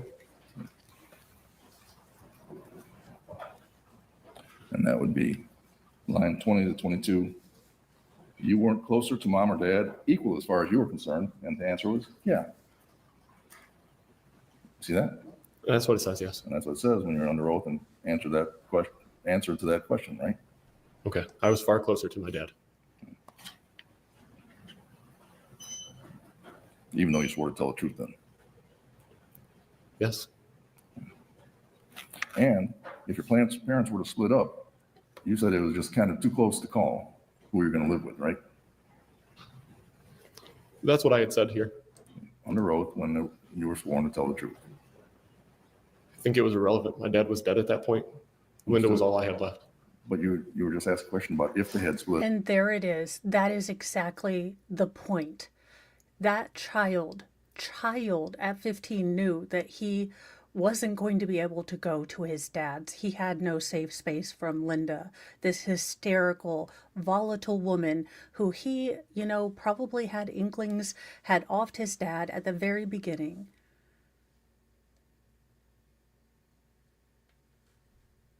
Split up before the fire, who you're going to live with, and you said it's just too close to call. Yeah, I would have absolutely lived with my dad. And you said this was maybe the worst argument the night before or that morning that you ever heard them, mom and dad have? Yeah, this was the worst argument. You sure it just wasn't a medium type argument where No, dad was yelling louder than mom? it was the worst argument that we had witnessed. Okay. If we go to page 13,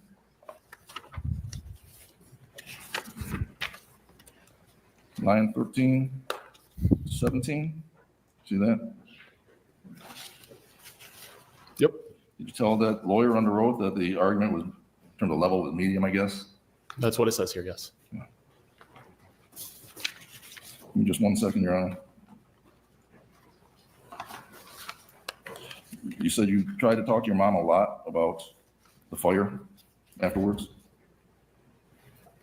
Did I say that I tried to talk to her a lot about the fire? Did you? Is there an instance you're referring to, or just in general, like over the next few years? Yeah, just in general over the next 2 years. I would bring it up, yes. I wanted clarification on some things. If we turn to page 22.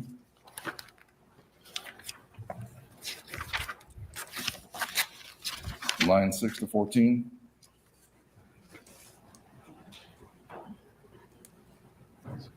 You there? I'm here. You never actually asked anybody. You testified under oath. You remember that? Including your mom. Can you repeat that? Sure. You never asked anybody, including your mom, about the fire you testified to.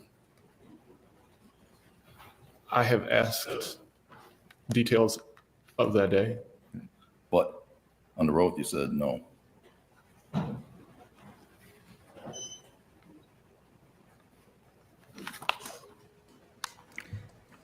Can And you, you guys, what is telling is even with the very carefully curated pro-Linda testimony that all of these boys gave at that last trial, she was still convicted. So all of Linda's machinations, all of Linda's manipulations of these boys still didn't help her.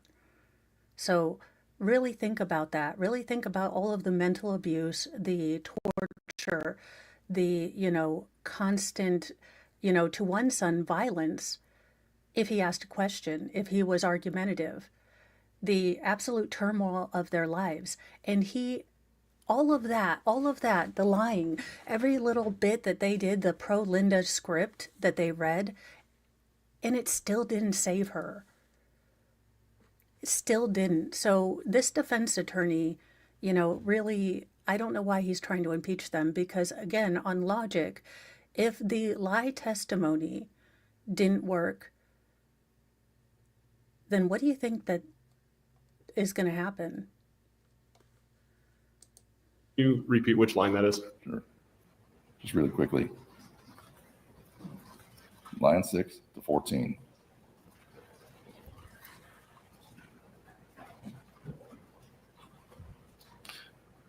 You said you never actually asked anybody. Your mom, the police, anybody? Not that I remember. True? To the initial question, how the fire started? Yes. And then you were asked, have you ever asked? And you said, I never actually asked anybody. Those were the questions you were asked and the answers you gave under oath, right? Yep. And they were true because you were under oath. She gave me her version, and I wanted to believe that to be true. I wouldn't ask any more questions, sir. The shed, the stuff that was stored in the shed, we've seen pictures of gas cans. There were some gas cans. What was stored in the shed generally? It was a workshop area for my dad. There was a very large deep freezer that took up one side of the shed. Freezer, what else? Freezer, traps, hunting equipment, decoys. Hunting equipment like decoys. My dad was an avid duck hunter, also whitetail. And you said, I think I heard you right this morning, you don't recall finding a box of photos or anything in the shed after the fire? I don't recall. I wasn't allowed near the property. Immediately after the fire? No. Like within a few weeks, months? It took at least a month and a half before I was able to go back on the property. When you did go back on the property, you remember being with Steve and Tina Benny? They may have been there with Linda. And you were going through stuff, trying to hopefully find some stuff that was important to you Yeah. and important to the family? Yep. Okay. You just don't remember any details of that, am I right? Finding anything in the shed, a box of pictures or anything? It was rubble. I found little trinkets in the ashes, or I'm talking about the shed. the shed. I can't think of anything specifically that I would have pulled out of there. Okay. And you don't recall being told by either mom or dad to take pictures out to the shed and put them in there? Into the shed or the storage area with the overhang? You asked about the shed. The shed. Yeah. Or the storage area, wherever it was. You don't recall being asked by mom or dad? To bring pictures from the house out there? Yes. No, I don't. Okay. And then finally, I just want one more time real quick with this vehicle. It's a Chevy Blazer. You're either in the front on the way back. You're in the front on the way back. You don't know if you're front and back on the way down, right? Correct. It's about 32 degrees. Remember being cold? It's January in winter. May have been closer to 40 when we left. In winter in January, the windows would have been up, right? Do you have that memory? I don't recall if we had the windows down at any point. Do you recall there being any strong, unusual odor in the vehicle? I don't recall one way or another. Certainly, if something was stinking up the car, you probably remember that, right? Yes, in your honor, speculation. You know, you've been in the car. Allow for Thank you. prosecuting over. There was something stinking up the car, you'd remember it. I can't say.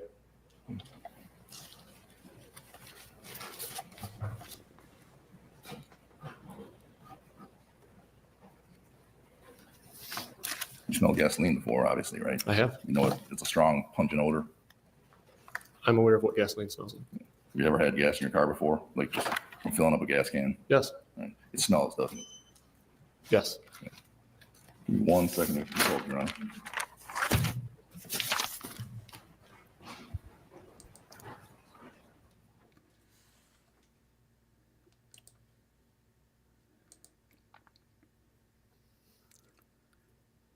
Linda's like, destroy my son. I must be free.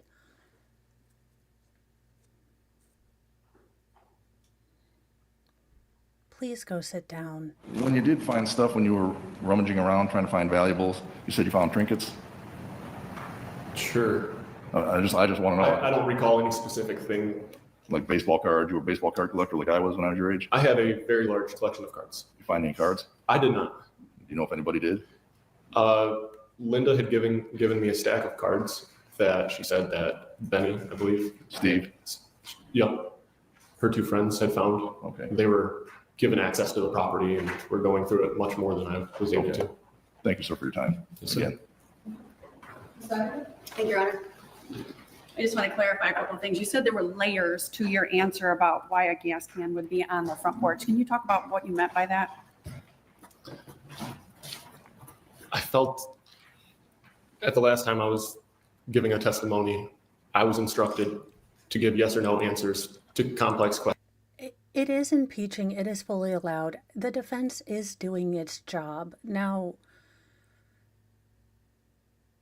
it is much more unpalatable to us that he is doing it because we understand the full story. But if this were any other witness, this would be completely allowable. I do understand that, we understand the full context, but he still has to do his job. Now, I don't know if Linda's paying him in horses or horsehair couches. I don't know.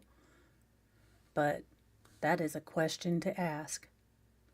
Questions that weren't quite that black and white. So you were not able to answer them fully? Right. I was prompted to give a yes or no answer. And were you able to ever explain that question or that answer? No, And how would you explain it today? I couldn't think of any reason that there would be a gas can laying in the front or up at the front. I really think it was uncommon that it would have been. We had designated areas that we would have kept gas cans. So those were the layers you were not able to explain. Yes. When you said it was usual for your dad to be taking a nap on the couch, was it usual that he took naps? Was it usual for that time of day? I felt it was not the most common thing, but their argument had gone late into the night, and I didn't think it was weird that he would have been taking a nap. But the fact that he didn't wake up when we were leaving, I thought that was very uncommon for him. And as I said, he would have wanted us to know where we were going. He would have wanted us to tell him where we were going. So that part wouldn't have been usual. Right. Very unusual.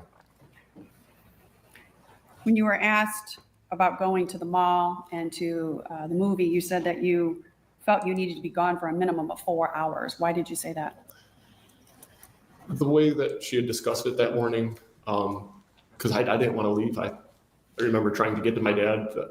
That was one of the biggest reasons that I was trying to make my way to him, was because I knew if I was able to talk to him, he would say I could stay home that day. I didn't want to go. But she had framed it as, they said, can we just go to the mall and do what we have to do, make our returns, make a couple purchases? No, you have to go to the mall, you need to go to lunch, and you need to go to the movie theater after that. And that's why you said it felt like a. And thank you, Mr. Coop Raiders. And I think, okay, Mr. Coop Raiders, welcome. We are smack dab in the middle of redirect of the final son that has testified. There have been some really big mic drop things, and I will be doing a video of some of the more mic drop testimonies in this case. Welcome, Darlene Wesley. Welcome, welcome. This has been some pretty hard testimony. It has come out that for Linda's youngest son, Trenton, he was very forceful in trying to get answers from his mother as to what happened. And according to both Trenton and Trevor, the gentleman that's on the stand right now, Linda would lay hands on Trenton when he would try to ask questions, and even in one case instructed Trevor to lay hands on his brother to quiet him up. Deborah Thiel, I am not sure why he wasn't allowed near the property, other than the fact that, again, he was still a fairly young, young man. He was, I believe, 15 or 16. So maybe, you know, there were safety concerns. Maybe it hadn't been released. I don't know. But also that could have been a function of Linda's, you know, controlling kind of the narrative and their ability to go find out truth. I think it was Old Line Red. A minimum. Yes. In 2009, you said you were living in an apartment, October of 2009, yes, October of 2009. Were you going to school? I was. Still relying on Linda financially? At that point, I believe we had distanced ourselves from her. Do you still need her help? For school aid or anything? I don't believe so. Did you feel that you still had to comply with her instructions on what to say? No, Not at that time? no. When did you feel that you had to say things according to her instructions? Certainly when we were living with her, the first deposition, as I said, there was a few things that she wanted to make sure we were on the same page with. And the 2 years after the fire, we were still living with her. So like I said, we just, And thank you, Georgie's Life Unfiltered. Thank you for the raid as well. I couldn't remember your new name, so I'm like, it's not the Willoughbys. Daggone it, I don't remember. So I didn't want to say it unless it was the wrong one, because I was like, I think it's Georgia something. just felt very isolated. The only information we were getting was from her. If other people brought information to us that was contrary to what she was telling us, she would try to cut off those relationships and just keep us isolated and let her narrative be the only one that we heard. So you only knew what she told you. Right.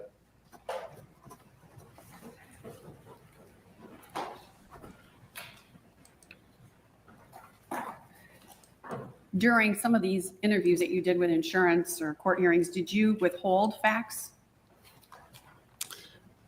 It's likely, yes. When you were instructed to you, give yes Reyes. and no answers, were you able to tell details? No, absolutely not. Did you feel free to start elaborating? I did not.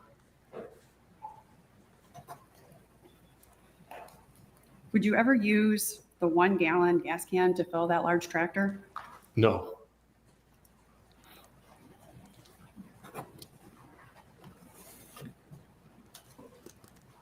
One of the areas that you said Linda instructed you specifically to talk a certain way about was the arguing. Is that correct? Correct. Would that be the extent of the argument? Yes, she wanted us to downplay the severity of it. You started to kind of talk a little bit about how Linda felt about her horses. Can you tell me how she talked about them? It was like that was all she cared about. She would have anywhere from 20 to 30 horses at a time, and they would be kept at various properties so that my dad wouldn't find out how many we actually had. It was always a sore subject in our family because it was just turned into an obsession that was draining our family financially.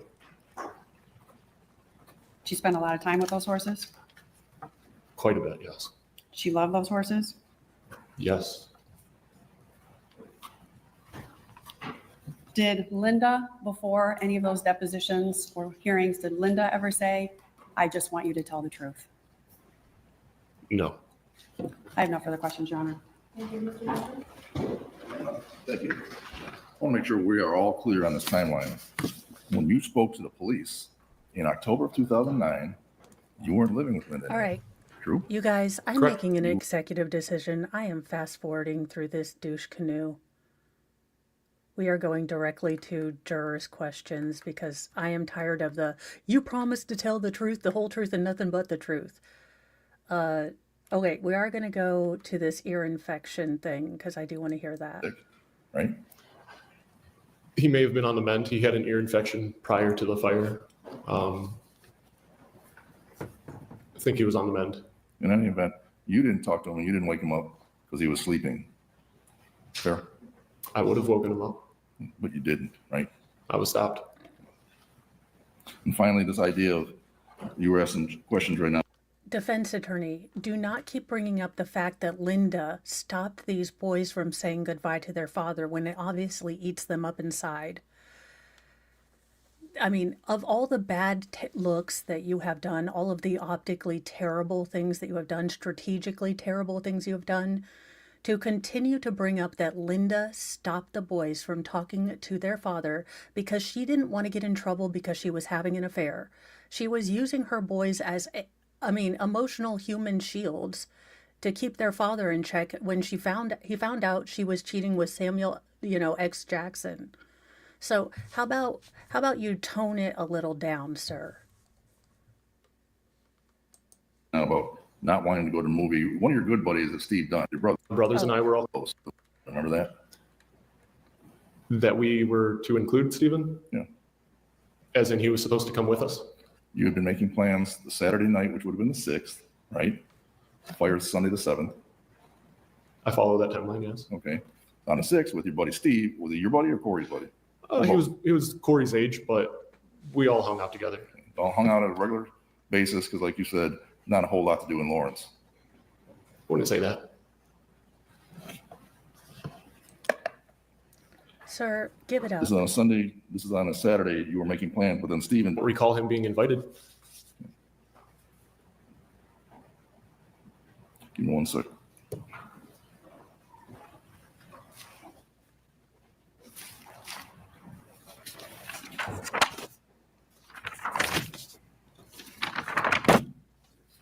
Oh my God, sir.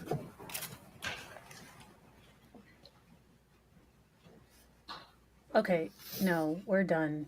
We are going to jury questions because I can't. My leg can't, I can't. And if y'all don't want to hear me just, create a lyrical tapestry of the F word into something that would be bought and, sold to South Park, I'm going to have to move forward on this. Holy crap. Wow. I think we physically saw her spirit leave her body. The fight is gone from this woman. And again, I don't know how the defense is going to crawl back from this. Because as much as we tell juries to be logical, as much as we tell jurors to go by every piece of evidence, this is still powerful, powerful testimony. And as much as the crime and, as much as trials about, the crime and fitting the elements, they're also about getting the human cost of this particular crime out in the open. So unlike certain people or, and there are different schools of thought that law should be devoid of emotion or, to the degree to which we use our emotions to dictate our logic. I don't know how you get over this.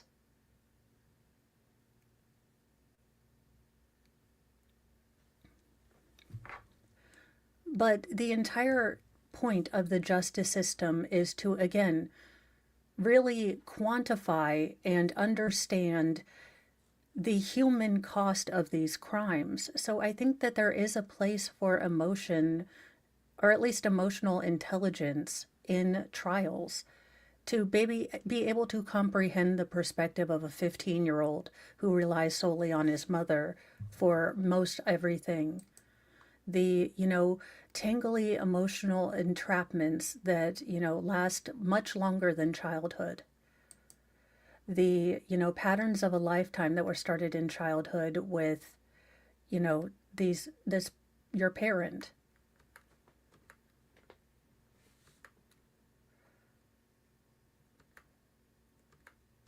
I have to ask, but I am asking the others. Did you or your brothers have Linda's second cell phone? I don't believe we would have had possession of that cell phone at any point. At any, the day you left to the mall and movie? No, I don't believe so. Were pictures ever hung on the walls after you moved in?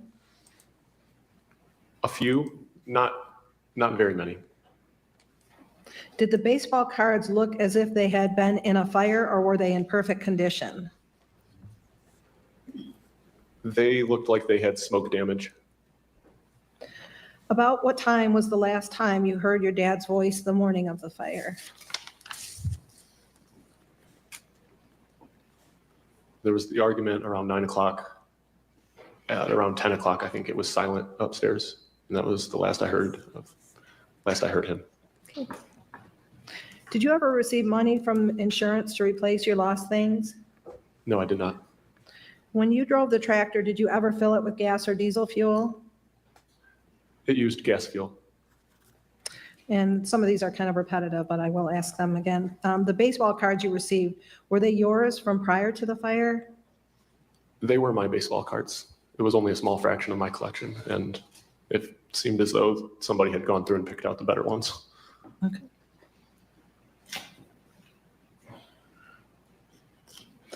And again, were they damaged by smoke, water, etc.? If not, where were they found, if you know? There were yellowing. I was very meticulous about how I kept my card collection. I put them into penny sleeves and then to top loaders, and then I had a large case that I kept all of my cards in. When I received cards from Linda, there was only a fraction of my collection, and there was smoke damage, but they were intact. There was, by smoke damage, I say all the penny loaders were yellowed and looked like smoke. Okay. What film were you supposed to see? Was there a specific showtime?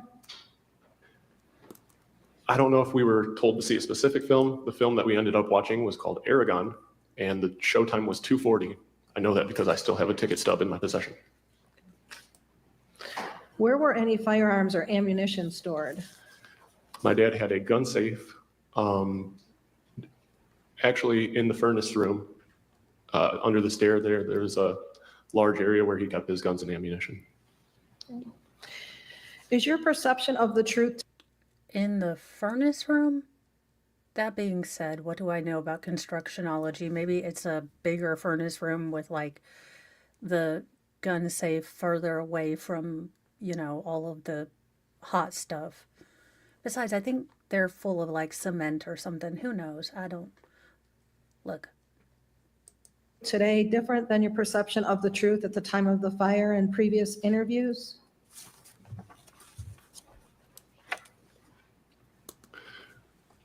I have a very clear memory of what happened that day as I sit here today. Everything I've said, I believe to be truthful. What was the typical use for a 1-gallon gas tank on your property? I don't recall any specific use for a 1-gallon tank. Around what date did you start calling your mother Linda? Before the first time I testified, June of 2009 was the year I graduated, and she was charged in that same time frame. So June of 2009. Please refresh. Where was your dad the day of the fire in the living room? He was laying on the couch right under the bay window area. His head was facing towards the south. Okay, hey Joe, I don't have any experience with an oil tank furnace, so I didn't know if they were, I assume if people have them that they're safe and everything. I don't know how, like I said, I don't know a lot about HVACs. I know you're going to be shocked. I was never a journeyman or an apprentice. Most people don't trust me with power tools. I totally understand it. To be honest, I probably wouldn't trust me with power tools either. And yes, 2007, wow, I forgot that movie existed. It is easier for the oil gas mix. We have a little small one for the leaf blower, though, and I'm sorry to say this, when I'm president, leaf blowers will be outlawed. There is something about the sound of that buzzing that annoys me. So, well, actually, no, they're not going to be banned. You just can't have it on near me. I don't care if the White House lawn has leaves on it. It's a lawn. it's outside. Of the house. Okay, thank you. Counsel, any questions in light of those questions and answers from the jury or from the witness? Did you have your own cell phone at that time? I did. And did your brothers have their own cell phones too? Corey definitely did. I'm not sure about Trenton, but I think it was likely. And so any phones that your parents had, they would then have them? No. I'm sorry, any phones that your dad and Linda had, you wouldn't have been carrying? No, absolutely not. And I just want to clarify the question that you were asked about perception of truth. John Barton, I live that every day. I live in, like I said, we were extremely lucky to find a house that needed a good bit of love in a kind of a bougie neighborhood. So the army of leaf blowers that go on a daily, I swear these people spend more time worrying about their lawns. Now I get it. Look, you worked hard for your house. You want it to look nice.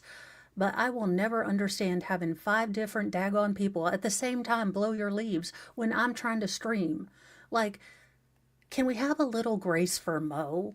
I'm just kidding. It's, it is what it is. If that's what your jam is, if that's what is important to you, that's fine.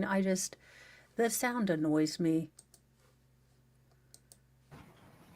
Did you testify and go into those depositions with the idea of trying to mislead? I wanted to be as truthful as possible.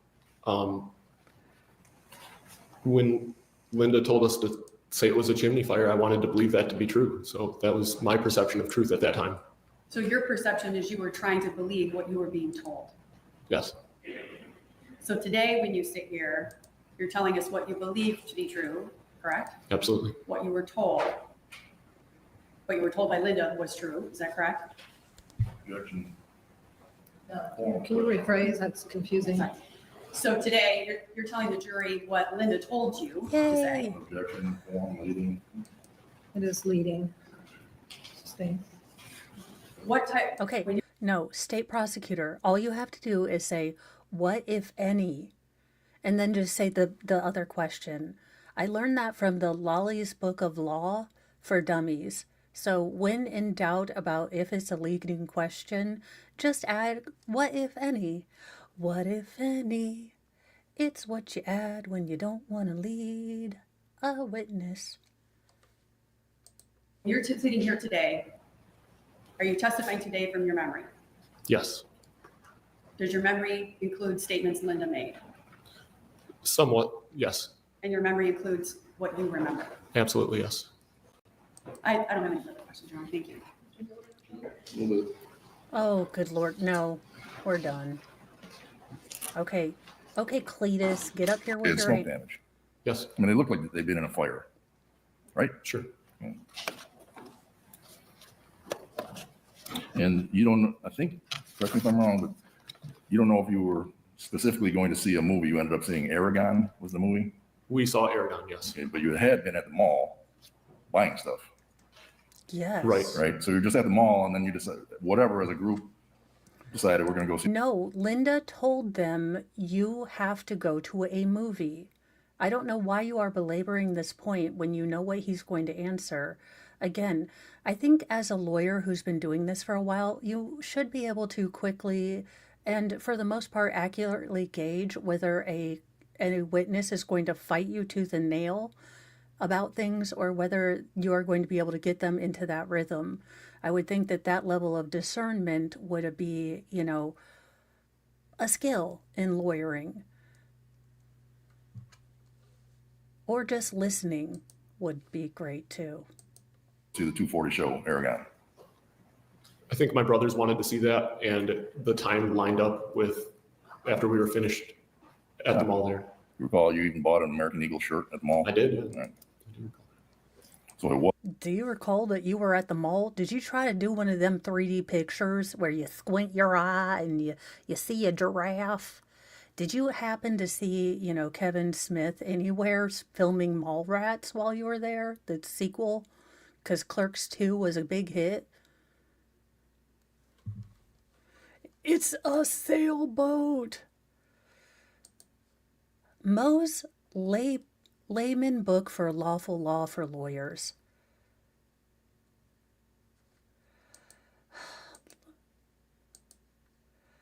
Old line read, what is wrong with this defense? I don't mean that from a, well, I do mean that from a clinical level, but what do they think they're accomplishing here?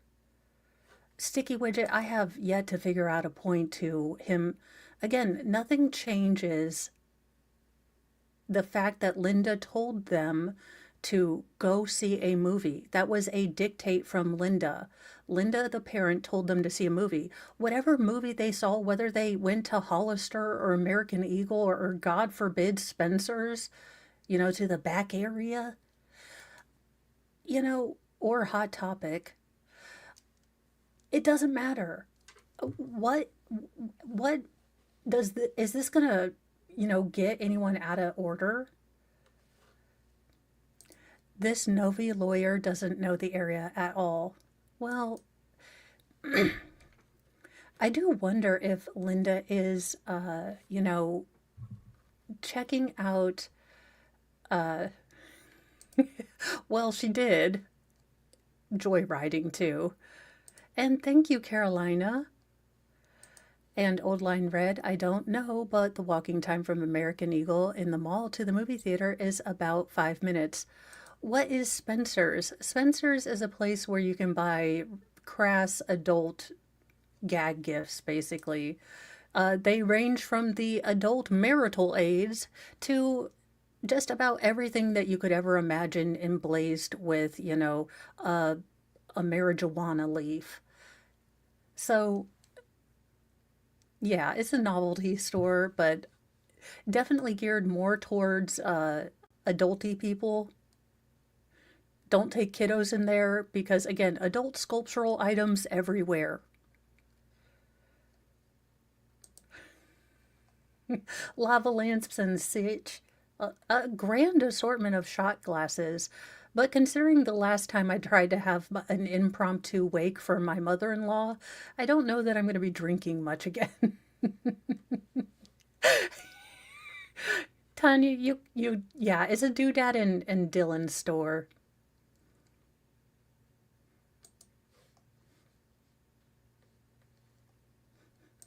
Wasn't a direction. We are going to the mall to see this movie at this time. That's just how it happened to work out. Fair? That's fair. Okay.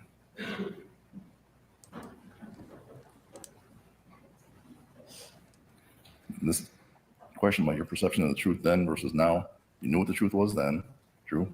All right, screw this. During the Nope, deposition, I did not know what the truth In was. 2009, when you talked to, and you weren't under oath when you talked to the police officer in October 09, but you still told the truth, right? All right, said I had we're it- going You just through tell with it the truth. January 2010, your perception of the truth was you knew what the truth was and how to tell the truth under oath, right? And we're done, because I can't deal with that. We have discussed the truth of truthiness, and had that been anything different or, adding new, but I believe that, this goes on, cumulative. Oh, and this is going to be, now, you guys, this is going to be the hilarious thing where the defense, now, again, the defense is going to start their case. This is, the state has rested now, the defense is moving into their case, and lawyer Ent has decided that he is going to be asking for a Old Line Red, doggone it.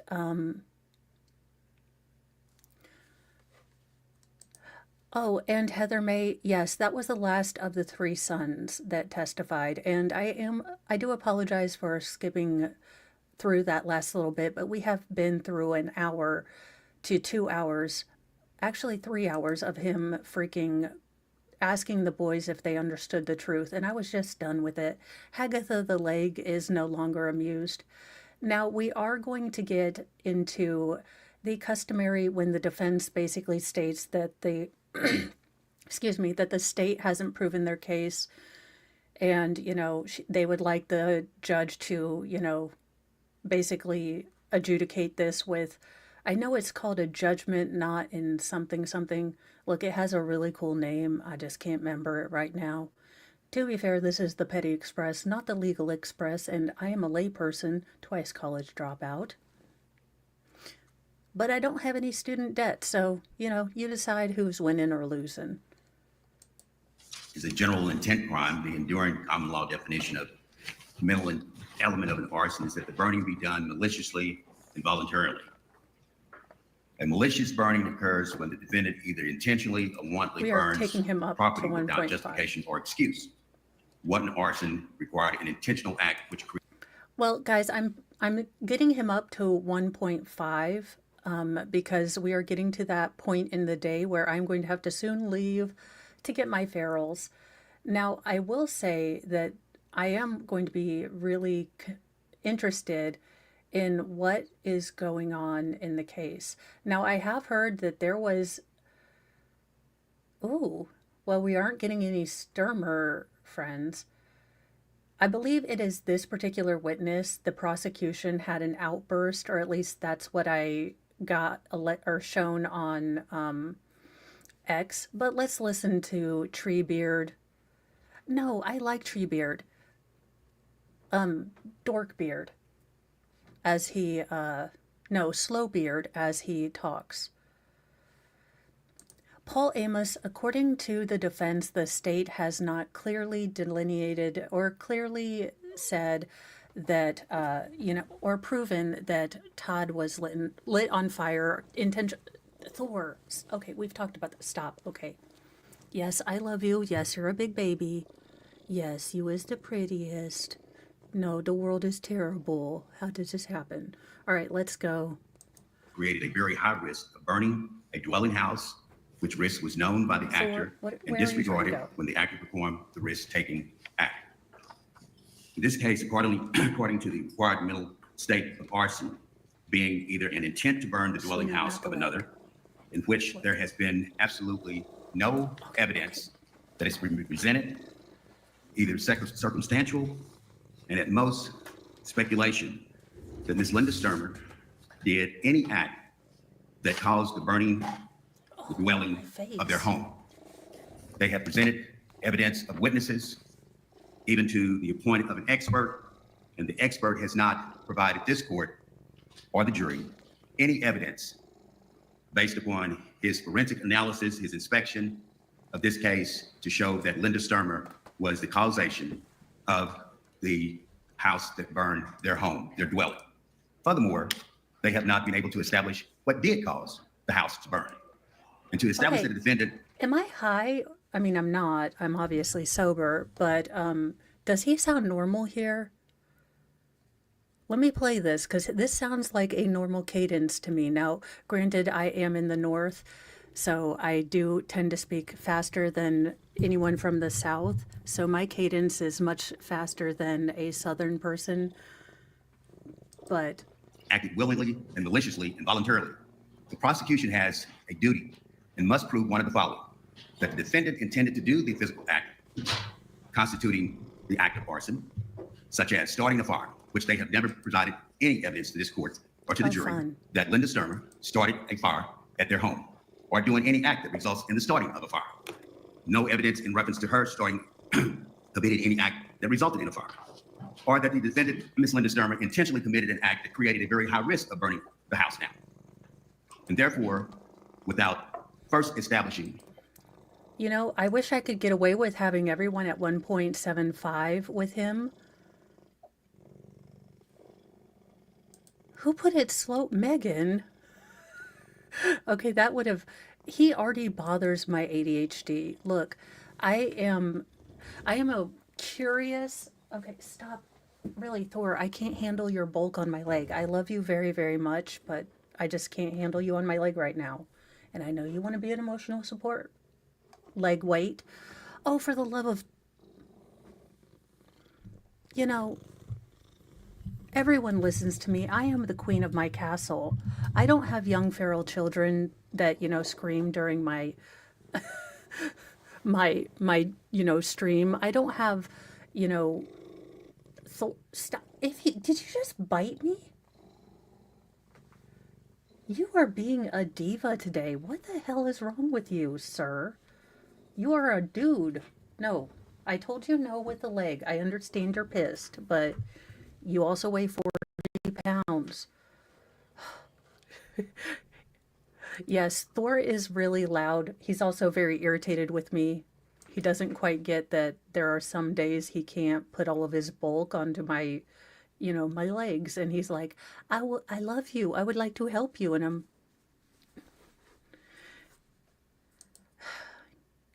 Yamaha, not really, though I have decided if Buddhism is right, if that is actually the religion that wins, I would like to be reincarnated as a cat, preferably Garfield because I do like lasagna. So, if I have to come back and do this all over again, I'm coming back as a spoiled male cat, preferably one of Taylor Swift's cats. How did the fire start? What acts was engaged in order to connect the nexus to create a fire? And what was used to cause the fire? There has been no evidence in reference to the experts. At the most, they have stated that there was evaporation. John Burton, end cat chair stream win. Oh, well, they do have cat trees. Again, my entire room is getting a handy-capable makeover so that I can use my walker in there easily and take out all the carpeting and that kind of stuff. So hopefully I will be able to get a classy, big, sturdy cat tree in the background. And then Shelly Huckabee, I have 6 kids. So I have 3 girls that are all in various stage of, teen drama llama stuff. At 10:30, I will have to look at that. Ooh. And actual ricotta, not cottage cheese. Now, I have a bone to pick with the Midwest. Who the hell started making lasagna with cottage cheese? Because that is a sin against God. Okay? Yes. Because he has one for a Maine Coon, and I need one for a Maine Coon because that's what dingus is. And I also have 3 boys who are, they're kind of in that tween stage, getting into older school age. I will say, from going to girls to boys, they are, in fact, more feral. Separated fumes on the pants of the deceased. They have not provided any evidence that established that there was any gasoline in the home, that when they did the excavation, they did no testing to determine whether or not there was gasoline any place on any part of the inside of the house. Thank you. No, None that whatsoever. wasn't an invitation. And so this case has come to a point where a fire occurred and the multitude of individuals who was charged with trying to determine how did the fire start have not brought before this court, based upon all the scientific evidence that's been available, that has been to some degree perfected over the years, that none of that evidence has been presented to this court to show not even how did the house and the fire start and what caused the movement of the fire at that home that ultimately destroyed it. And the only thing that they have been able to emphasize, and they haven't really argued that a lot, but they tried to emphasize through the back door that through the insurance experts, that one person died as a result of the fire and one person survived. And thank you so much for Paul Amos for becoming a member of the Church of Mo. Thank you, Bad Duck, for gifting 1 membership. That went to Tim. So thank you guys all so much for joining the Church of Mo. All of your help really supports this channel growing, getting technology that I semi know how to use, which, let's be real, it's not always. Look, that's why I have a Mr. Mo. If you are tech disabled, have a Mr. Mo type person around, or an IT goatee kind of guy. I am glad that Brad took that okay, because I made that up. I always joke. Oh, okay. Cats are supposed to be graceful. Would you, not the mic. He's like, I is the star now. Thank you so much. And under no degree of research can you show that in law, not speculation, in law, Thor, that there is you're any too heavy. rule that states if one person survives an unfortunate incident and another person don't, then the person that survived must be the cause of the other person's demise. And Judge, taking what the actual law is, not what speculation is, not what circumstances are, not what looks like, and not what I am the associations are. captain We're now. only here for one purpose and one purpose only, and that is to determine what was the cause of the fire and who caused the fire. And if you take the fact that they can say that some petroleum or some element of any degree, whether it's electrical, No, whether it's the you can go on fireplace, the bed. whether it's the We've unfinished talked home, about this. whether it was an act of God, which that hasn't been brought up. But the other factors are that clearly when you go out to investigate a fire, there are a multitude of different Okay, I said it during the Darrell Brooks trial and I'll say it again now, but please, defense, don't invoke Jesus or God into your conversation. They don't like you, okay? Usually Jesus and God are on the side of truth, not shenanigans. causes that could create a fire and cause an unfortunate tragedy such as this. And all they have done is presented and has brought in here is a bunch of speculation that has not been connected to the elements that's required under the state of Michigan and also under the state of every other state in the United States.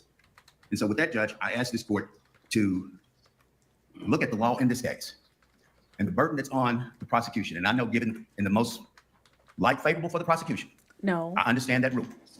But Your Honor, there has not been, from the testimony of every person that they have brought in here, no one has said that Linda Stermer created the environment, created the act, and ultimately caused the final death of Mr. Stermer. That has never been evidence that's been presented to this court. And so we would ask this court to take the law as it's stated clearly, and that for everything that's been presented here as far as this evidence, that none of it has connected Ms. Stermer as the person that caused. I have not been as diligent on my Rumble, but in the last 2 weeks, I've really been feeling a bit better from this winter. So I have been trying to really go back to putting on things on Rumble, especially with, the big news kind of independent people that are moving over to Rumble. Tim Pool, Crowder, I think The Quartering, and possibly Nick DiPaolo. So with that, I have been trying to be a little bit more diligent about posting there too. And just in case, YouTube decides to be a big old butthole. Caused the fire, caused what they have alleged as an arson, and ultimately the demise of Mr. Stermer. Thank you. Thank you. Ms. Ivy? So counsel said these are based on allegations of only 2 individuals in the home and 1 survived. Your Honor, there has been testimony of several other things other than that. We've had an expert, someone declared by this court as an expert in fire investigations, that went through and found the area of origin. He went through this process. He described the scientific method. He talked about the several different hypotheses and why they were not then consistent with what they were finding with the physical evidence. He looked and ruled out the electrical. He looked and ruled out the mechanical. He looked and ruled out the chimney. This court saw the pictures of the timbers above the chimney. This court saw the walls in place, which were part of his reasoning for the electrical. This court heard what he stated was the area of origin and why that would not be consistent with the mechanical room, which is where the furnace. This court heard all that testimony. This court also heard that it was an intentionally set fire based on his expert opinion. Some of those things were directly because the defendant herself described an accelerant trail. The defendant herself described where she saw the fire when she came up, which then matched his area of origin. The defendant went and bought gas that morning, Your Honor. We've had testimony that she purchased it and you had gas, and that Cynthia DeLoach saw the hose going into the back hatch of the Blazer. That was not where the gas tank was. Then we have the gasoline found, tested and found on the victim's underwear, his left sock, his right sock, and his sweatpants. You've also heard then testimony, Your Honor, of how the defendant sent the boys away that day, woke them up. 2 of the boys stated they didn't want to go. She sent them away. Those all then are circumstantial evidence that this court can consider for the act of arson, and that the defendant herself is the one that set the fire, planned for the fire, intended to burn the residence down, in which the residence was burnt down. I didn't hear counsel address the premeditated murder, but I'd like to address that as well. There are many, many acts that show premeditation, some of which I've already talked about. The gas on the sweatpants, the buying of the gas in the morning, sending the boys away. Those are all for this court to consider in terms of premeditation. But additionally, I'd like this court to also consider the additional premeditation, that when the arson is foiled and that when the victim races out of the home on fire, screaming, trying to rip his clothing off, Your Honor, I also want this court to consider the premeditation of getting into the... And welcome, Dolly Raiders. Unfortunately, this stream will be ending in about 10 minutes, but I will be sending you directly to my next stream where we will be... we will be finishing up this particular day of trial. That will start at 3:30. And thank you so much, you guys, for coming over. Thank you, Dolly, for sending people over. Appreciate it so much. And guys, check out Dolly's channel. It's Dolly Talk. Yes, it is Dolly Talk. Sorry, it's raining here and the boys' testimony, so I'm trying to keep all of those higher functions together. But, you know, he got to go and see, I think, Lori Vallow in the flesh. Does she smell like Angel? And no, Thor does not have, oh, thank you, Ghostery. I need to check yeah, I'll have to do that, when I come back. Sorry. He does not have his bulbs. He has been neutered. Okay, did she look like a goddess? Dolly, you had one mission. It was to sniff Lori Vallow.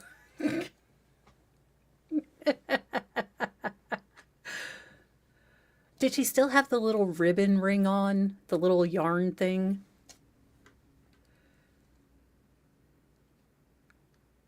The van, describing, saying she sees him in the side yard, and the neighbors then seeing her in the driveway. And as soon as she sees these neighbors that she's so intent on trying to get help from, that as soon as they're coming down the driveway, she makes an immediate turn into the side yard and goes to the backyard. And it just so happens that right where she runs her tracks is right where the victim's located. Pool of blood on the ground. There's premeditation to get into that van after she says that she sees him in the yard. There's premeditation to drive to the side yard and all the way into the backyard on a rainy, muddy January day with no reason to go in the backyard. But then again, Your Honor, I want you to also consider the additional premeditation. He survives the fire. He survives getting out of the house. And then what does she do? All of the neighbors account that she threw her body on top of a burned human being. So badly burned, she herself describes him as pink melt, laboring to breathe, struggling to breathe. And what does she do? She throws her body on him to help him breathe. The court has heard testimony of that. The court has transcripts of that. She had to be pulled up twice, Your Honor. I asked this court to not only but deny the directed verdict on all of these counts with the evidence that's been presented. We think that there's more than enough evidence to show that Linda Stermer thought about this fire, intentionally set this fire, and as well as trying to then catch Todd in that fire and kill him, and then even more premeditation then of trying to kill him even after those plans did not go the way she had expected. We find that in the light most favorable to the prosecution, that all the evidence has been presented for this court then to allow the jury to make the decision, and we ask the motion to be denied.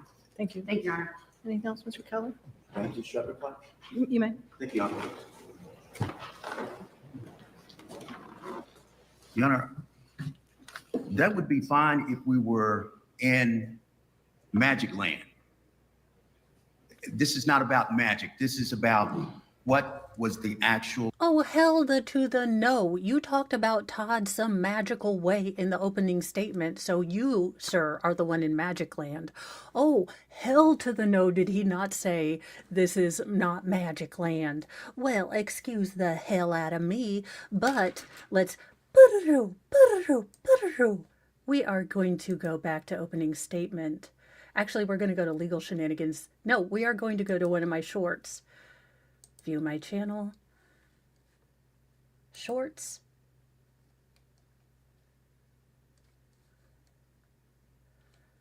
Okay. Some magical way.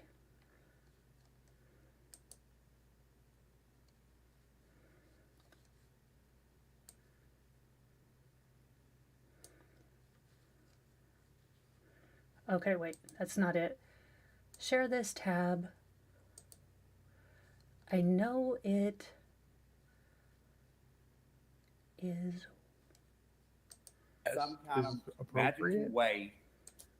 had Okay, maneuvered now this out is from the of the opening house statement.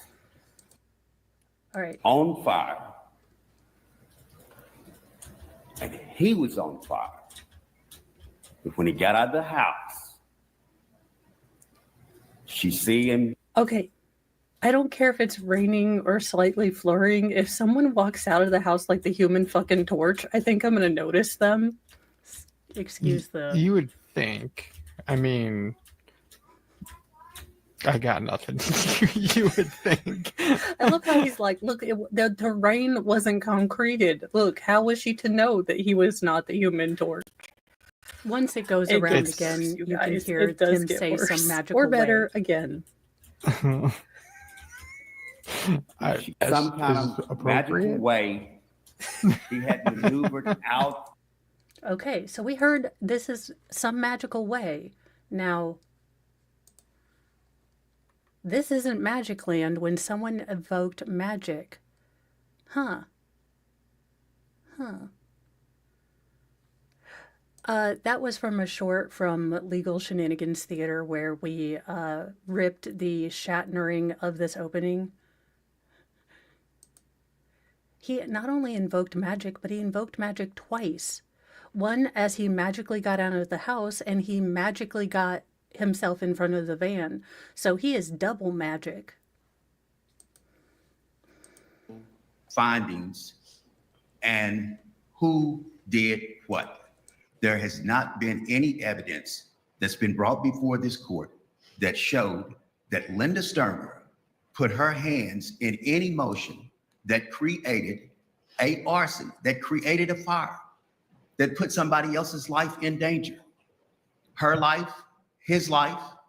There was no evidence that stated and showed from the testimony that whatever the experts say that his hypothesis, he never said that the only thing that we have left is Linda Stermer caused the fire by doing X, Y, Z.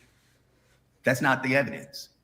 And so this whole issue about why she reacted the way she did for trying to lay on top of her husband, that's not the cause of the fire.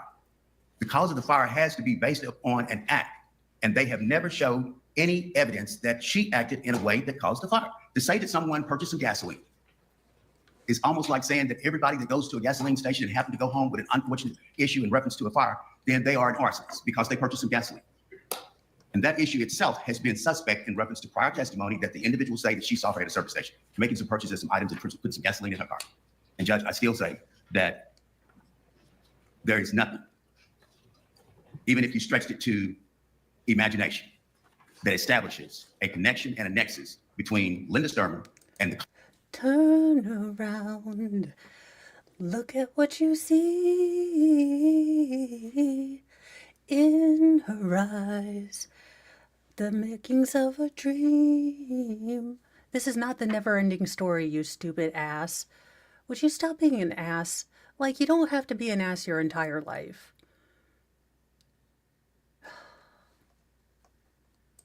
Cause of the fire. Thank you.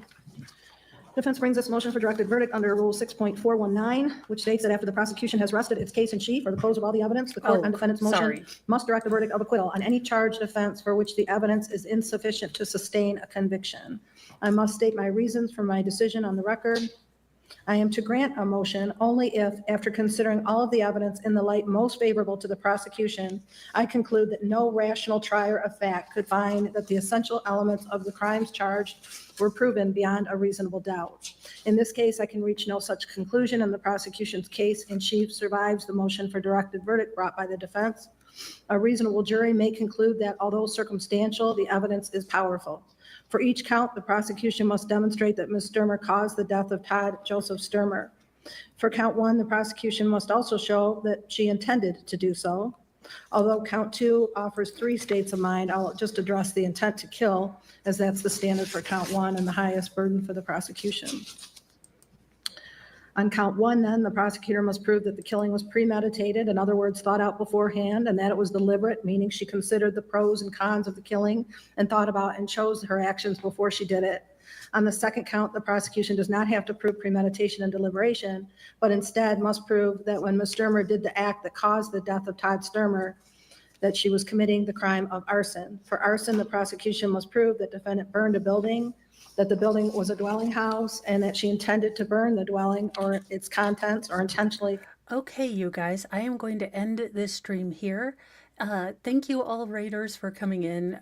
You guys are free to not go to the next, stream if you don't want to. But if you want to go there, just push the little notification button and you can go hang out in another stream. I do have to go pick up my youngest, most feral children since, well, it's just what I got to do. That being said, I will be back in about an hour, 3:15. We will start back up again. I do intend to get through at least the rest of the day. So thank you all for joining. Welcome to the Petty Express, thank you for riding aboard the Petty Express, where we use snark, wit, and sarcasm to deal with these hideous human beings in these cases. Now, that being said, if you haven't heard it today or from someone and you need to hear it, you are loved just as you are. Be kind to yourself, be kind to others, but have a sassy mouth and carry a can of bitch fire, because kindness doesn't equal doormat anymore. It's the new generation of kindness with a curse word. See you guys later.